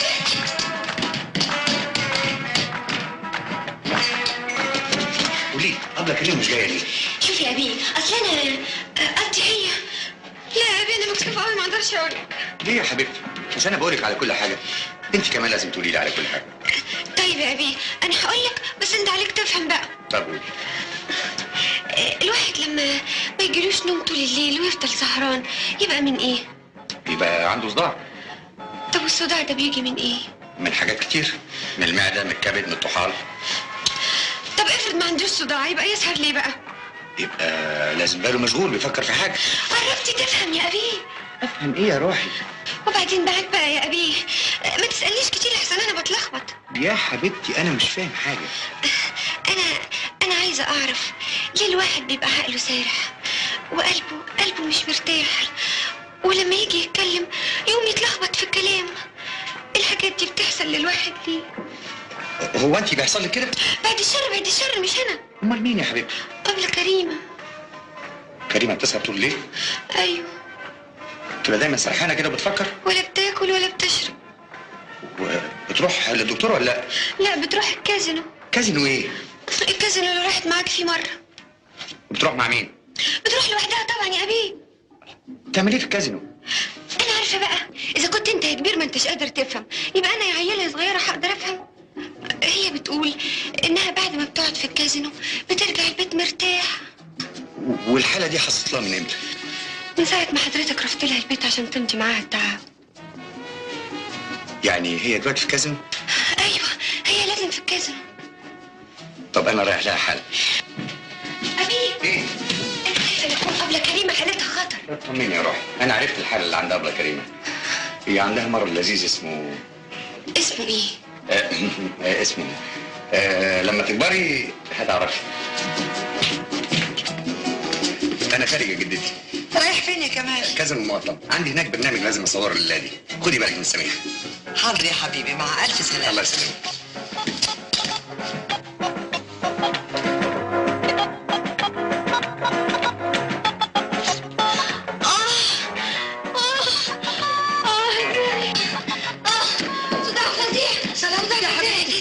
أنا عايزة أطلع أوضتي استريح. ألف بعد الشر عليكي. عن إذنك. خدوا حريتكم يا ولاد. البيت بيتكم.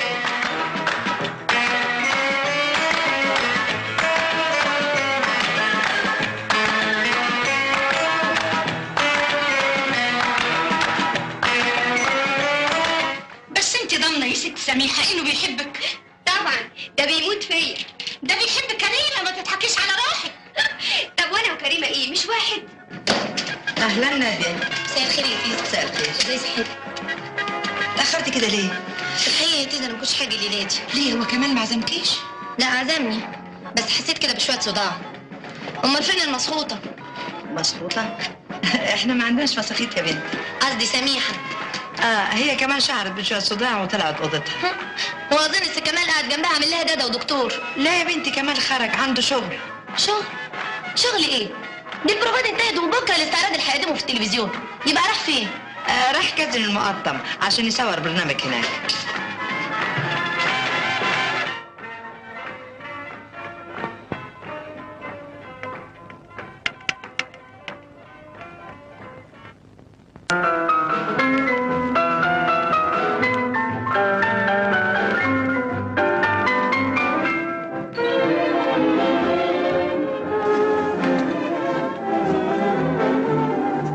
سيادتك بتدور على حد؟ ايوه الانسه كريمه عبد السلام. الانسه كريمه عبد السلام؟ مش واخد بالي منها. المنوزيل اللي بتقعد دايما لوحدها. ايوه افتكرتها. موجوده يا فندم. متشكر. العفو. كريمه؟ ولا مؤاخذه، متاسف جدا.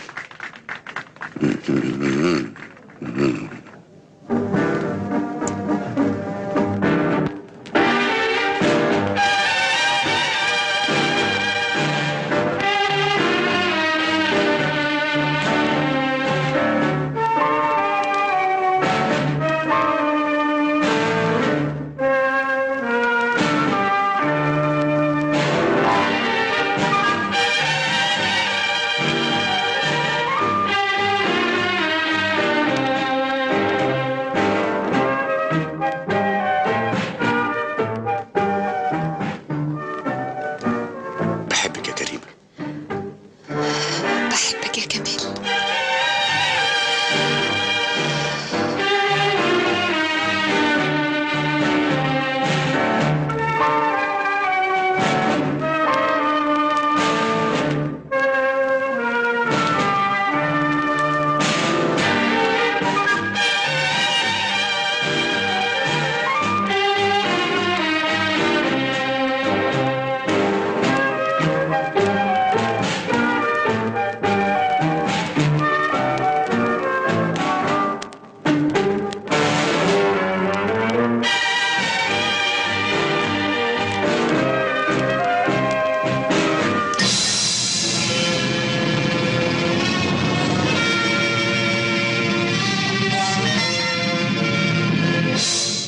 أنا لازم أكون صريحة معاك يا كمال من دلوقتي عشان ما تغيرش رأيك فيا بعد كده. مش عايز اعرف اي حاجه، كفايه اني عرفت انك بتحبيني. أيوة بس يا كمال. ولا كلمه.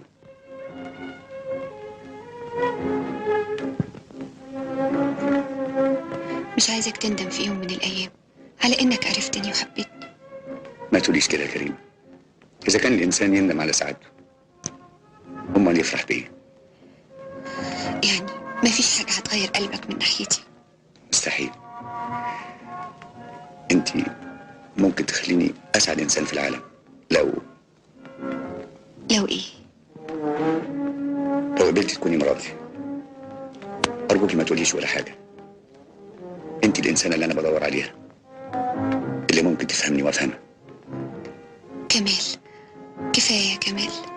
اعصابي ما تتحملش كل المفاجآت الحلوه دي. يا سلام، برنامج غرامي مدهش. ناديه، هو انت هنا من امتى؟ من نص البرنامج يا استاذ، من ساعه ما كنت بتطلب من الهانم انك تتجوزها. اقدمكم لبعض، الانسه كريمه اخت سميحه. بقى كده يعني الحكايه مش غريبه. اهلا. الانسه ناديه نجم التلفزيون وبس؟ والمسرح والسينما وبس؟ هو انا نسيت حاجه؟ طبعا نسيت اهم حاجه، نسيت ان خطيبتك يا استاذ، وهنتجوز الشهر الجاي عقبالك. انت غشاش. كريمه، حضرتك بتتجسسي عليا؟ هو حضرتك بتستغفلني؟ انا مش مغفله يا استاذ. هذبي الفاظك يا ناديه. لما تهذب انت اخلاقك الاول. بذمتك ما انتش مكسوف من نفسك؟ لسه مخطوبين وبتخوني مع واحده تانية، امال لما هنتجوز هتخوني مع كام واحده؟ كفايه بقى. اسمع يا كمال، البت القروبه اللي عندك في البيت دي لازم تنطرد النهارده. انا اللي هعمل الدور كله. اختار لك حاجه من اتنين، يا كده انت حر. انت اللي حره.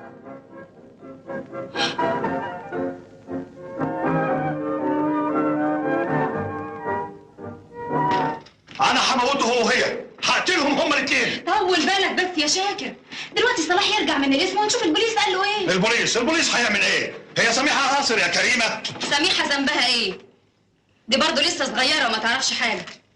الحق على اللي ينضرب في قلبه اللي كان عقلها وضحك عليها. وانا هروح بكره التلفزيون. تعمل له ايه بس يا شاكر؟ انت تقعدي قدام التلفزيون وتسمعي نشره الاخبار، هتعرفي كل حاجه. انا هقطع رقبته. استنى انت، انا اللي هفتح الباب.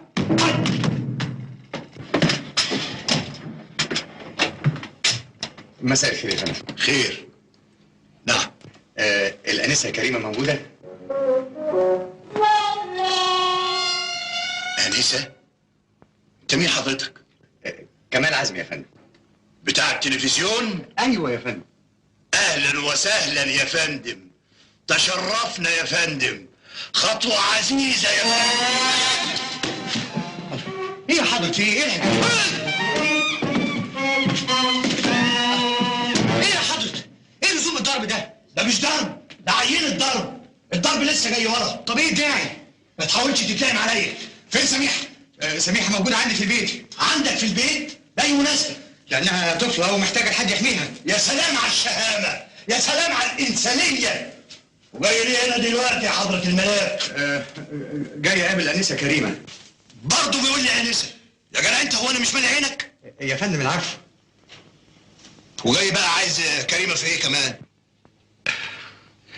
يا فندم في موضوع خاص بيني وبينها. هو في موضوع خاص بينك وبين كريمه؟ ايوه يا فندم، ولما سيادتك هتعرفه هتنبسط جدا. طب افسد لي يا اخويا اوام، ايه الموضوع الخاص اللي بينك وبين كريم؟ موضوع جواز يا فندم. يا سافل يا منحط يا قليل الادب. يا حضرة، مفيش داعي لاستعمال ايدين، ممكن نستعمل بق، نستعمل عقل. انت خليت فينا عقل. مش كفايه خطفت سميحه، جاي كمان عشان تتجوز كريمه؟ ما تطلب كمان عزيزه الداد عشان تبقى استوليت على حرمات البيت كلهم. سؤال واحد من فضلك، كريمة تقرب لك؟ قرابه بسيطه قوي، تبقى مراتي.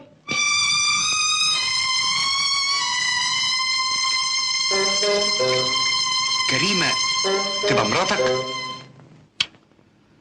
أنا كنت فاهم إنها لسه أنسة. أنسة؟ كل دي أنسة؟ حضرتك اسمك كريمة؟ ايوه. أنا قصدي كريمة التانية، أخت سميحة. انا كريمه اخت سميحه. أنا والله ما شفتش أرزل من كده، أنت جاي تحقق ويانا؟ صبرك بالله يا فندم، المسألة فيها سوء تفاهم. سميحة عمرها كم سنة؟ انا اكبر منها ب3 سنين. كريمة ب5 سنين. ب8 سنين. كريمة ب10 سنين. ارتحت بقى؟ أي دي الحقيقة يا حضر، يعني سميحة دلوقتي عمرها 21 سنة. حاجة غريبة. طب ألاقي عند حضرتك عدد الكواكب بتاع الجمعة دي؟ افتكر موجود عندنا.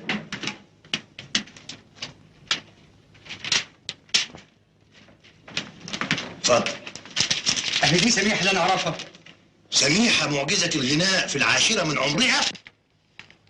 ايه اللي سخطها كده وخلاها تلبس لبس العيال ده؟ كنا عاملين مسابقة غناء للأطفال. اتقدمت لي سميحة على إنها طفلة عمرها 12 سنة. مثلت عليا، صدقتها. وإيه اللي خلاك تاخدها عندك البيت؟ علشان نبعدها من الأستاذ صلاح بعد ما شفته كان عاوز يبوسها بالعافية. يبوسها بالعافية؟ أيوة يا هانم، وديتها عندي في البيت وقاعدة مع جدتي عشان أحافظ عليها. مش معقول، مش ممكن صلاح يعمل كده. اسأل سميحة واسأل دادا عزيزة.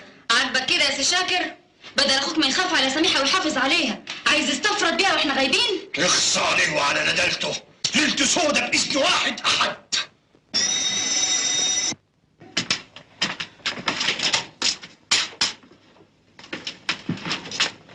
الله، انت هنا؟ حضر نفسك للسجن يا استاذ، نعيما مقدما. قول لي يا صلاح، انت حاولت تبوس سميحة بالقوة؟ ده غزل، ده تعبير عن حب لسميحة. ايه هي مش خطيبتي؟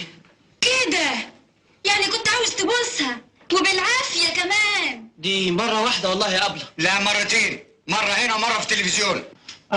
وكمان بتعترف. أظن واضح دلوقتي إن أنا كنت ضحية للملعوب اللي عملته فيا سميحة. احنا اسفين قوي يا استاذ كمال ومقدرين الظروف اللي انت فيها. والله يا بيه شكلك دي كانت بوسة واحدة ما في غيرها. يا ماما الغشاش الكذاب. اهو انت كدبتي عليه من قبل ما يكذب عليكي، وكله سلف ودين حتى المشي على الرجلين. انت لازم تقولي له وتفهميه ان كريمه اللي كانت معاه هي سميحه. بعد ايه؟ مدام هيتجوز واحده غيري خلاص. انا متضايقه خالص.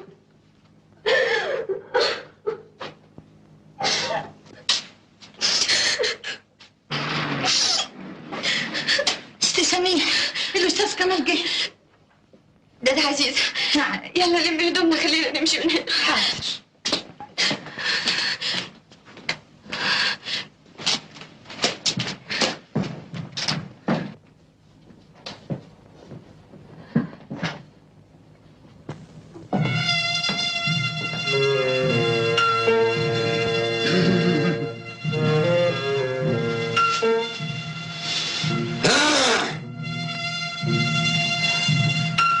صح يا ليه لغاية دلوقتي يا بنت؟ مش هنام، انا هروح انام في بيتنا. امشي نجاري جوه، بلاش دلع، خش نامي. أنا هلاقيها منك ولا من أختك كريمة؟ اختي؟ أيوه، الأستاذة بتاعت المزيكا اللي عندها دبلوم المعهد.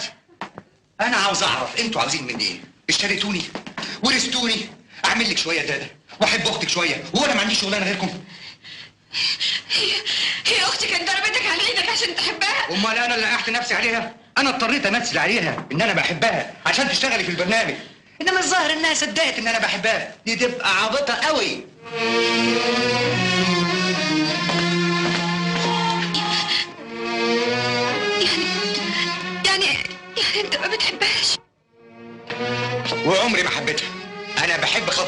متجوزه ناديه.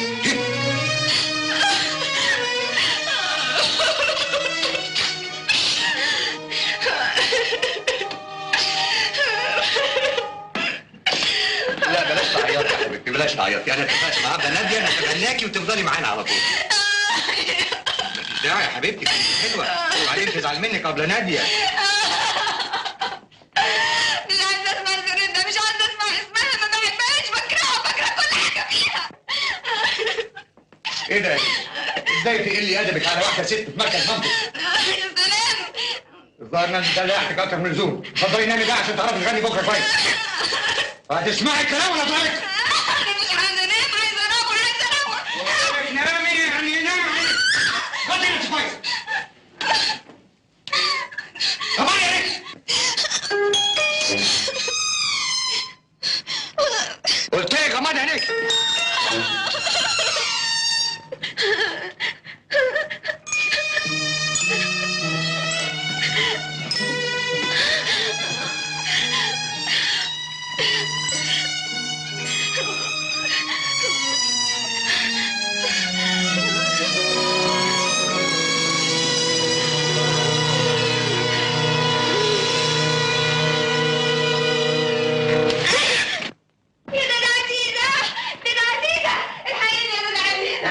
انت مجنونه؟ ابدا اكيد مجنونه لو قعدت عنك بعد كده.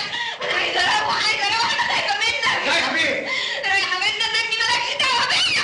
دعوه بيا. مفيش غير الضرب اللي هيربيكي.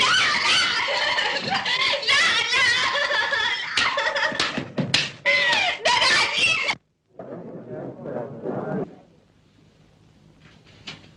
كله جاهزين؟ جاهزين يا استاذ، لكن سميحه ما جاتش. استاذ كمال، ايوه سناء. سميحه مش موجوده عندك في البيت، خرجت بقالها ساعتين ثلاثه. الست الكبيره قالت لي اعملي كده. تليفون عند اختها كريمه. كله منك يا بروف الاغبياء. ما كنتش لازم تسيبها لوحدها. احنا ممكن ننقذ الموقف من غير سميحه يا استاذ. ازاي؟ نخلي الست ناديه تحل محلها. مش ممكن. سميحه هي اللي هتعمل الدور. ايه يا سناء عملتي ايه؟ مدام كريمه على الخط. حوالي السكه. الو؟ كريمه هانم؟ سميحه فين من فضلك؟ سميحه عندك يا استاذ زي ما اتفقنا. انا وشاكر جوزي لابسين وجاهزين وجايين عشان نشوفها في التلفزيون وهي بتغني. ايه؟ ابدا، انا ما شفتهاش النهارده، ما جاتش عندي خالص. مش موجوده؟ مش موجوده. سناء اطلبوا المعهد في اسكندريه واسالي عن سميحه. فاضل على الارسال 25 دقيقه بروف، مفيش قدامنا غير ناديه. قلت لك سميحه اللي هتعمل الدور، يعني سميحه اللي هتعمل الدور. طب وهو انا قلت حد غير سميحه يا بروف؟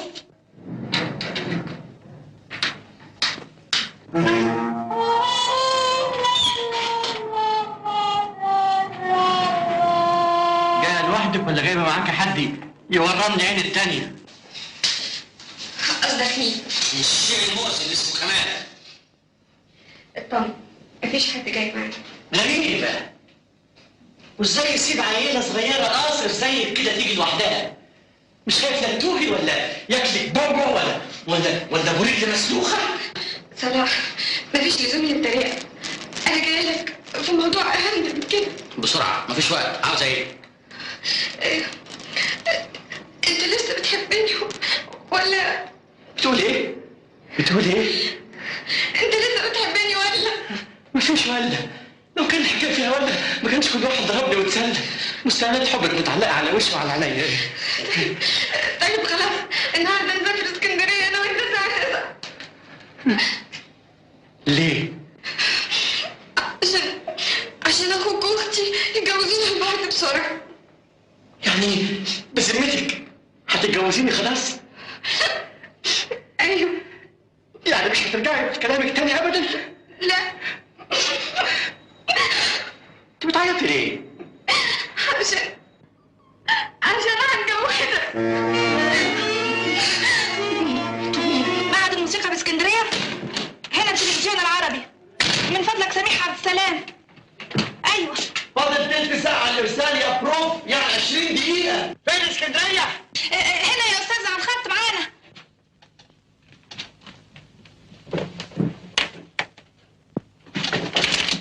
أيوه يا فندم، سميحة عبد السلام. إيه؟ من فضلك عاوزه اقابل الاستاذ كمال عزمي، ممكن؟ لا مش ممكن، تعالي بكره قابليه. قولي من فضلك الاستاذ كمال عزمي جوه في مكتبه. فاضل 18 دقيقة يا عالم، يا رام وقف كل الساعات اللي في الدنيا نروح في داهية. انا اعرف مطرح سميحه عبد السلام. قلتي ايه؟ سامعيني تاني؟ قوليها تاني من فضلك. انا اعرف مطرح سميحه عبد السلام. وساكته ليه؟ ما قلتيش لغايه الصبح. يا استاذ كمال، يا استاذ كمال، في واحده تقول ان سميحه موجوده، هي عارفه فين؟ هي فين؟ دخليها بسرعه. ايه؟ اتفضلي.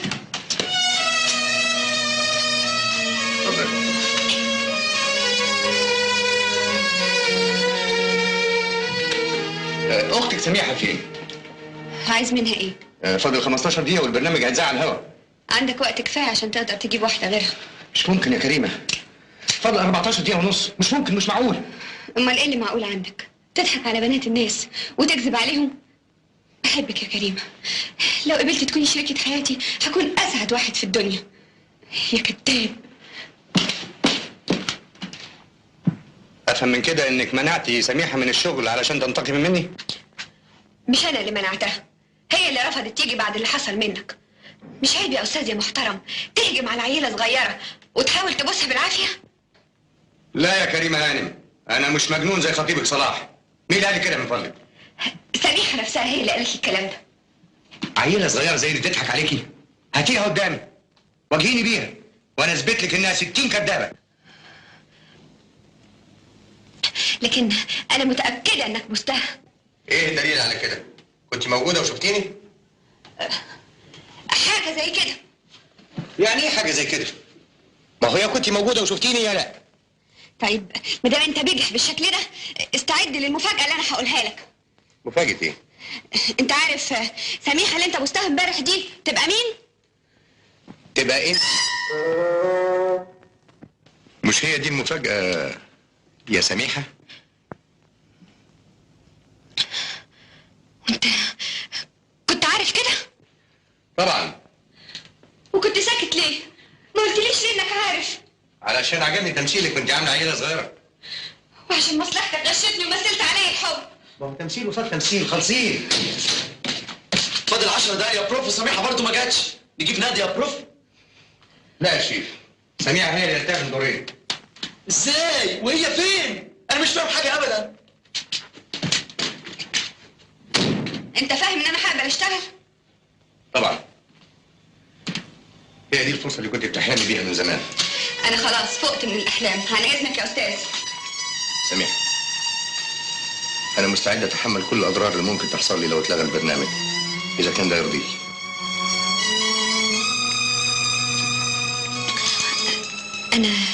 انا هسيبك لضميرك، وتاكدي مش هزعل من اي حاجه تعمليها حتى لو ضدي.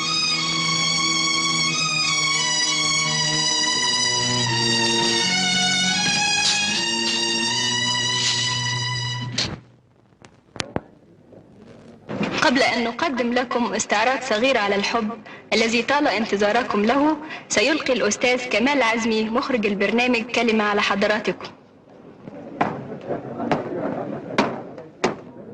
أيها السادة، كنت أظن إني هقدم لكم طفلة صغيرة موهوبة، وأكد لكم إني ما كنتش أعرف سنها الحقيقي.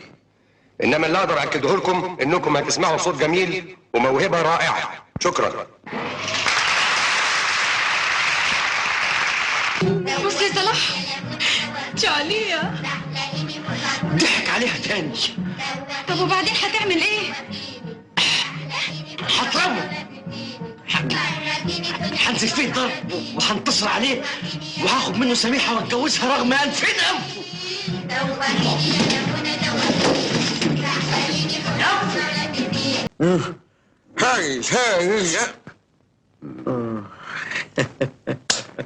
رائع مدهش. متشكر يا جماعة. هاي يا أستاذ. متشكر. معاك القطر قرب، فاضل ربع ساعة. روح استعجليها، استعجلي سميحة. صبرك بالله يا سي صلاح، قدرت تستناها سنتين خليهم سنتين و5 دقايق. القطر هيفوتنا يا سميحة. يلا بينا. استنى لما اغير هدوم. مفيش وقت. اشوف وشك بخير يا غالي. مبروك يا سميحة يا بنتي، ربنا يخلي ستك. يلا يا سميحة. مشيت يا سي كمال سميحة. راح فين؟ راحت على السكة الحديد، هتسافر ويا سي صلاح عشان يتجوزوا.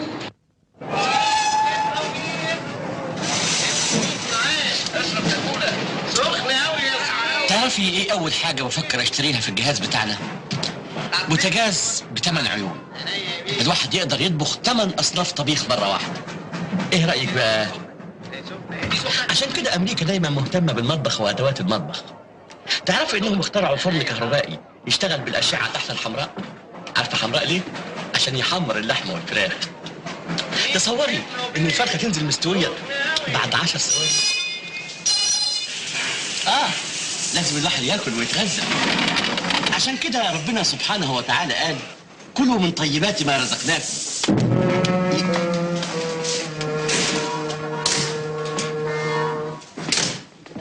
انت سميحة عبد السلام؟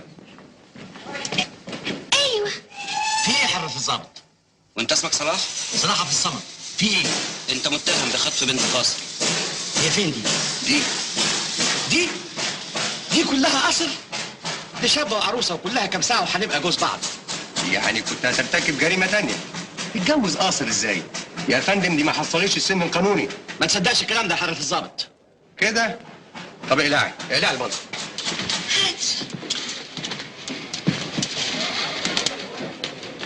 اتفضل. في بنت كبيرة تلبس هدوم بالشكل ده؟ يا فندم ده هدوم أونطة، هدوم تمثيل. عمرك كام سنة يا شاطر؟ 11 سنة. 11 سنة؟ هتاكلي من عمرك 10 سنين حتة واحدة.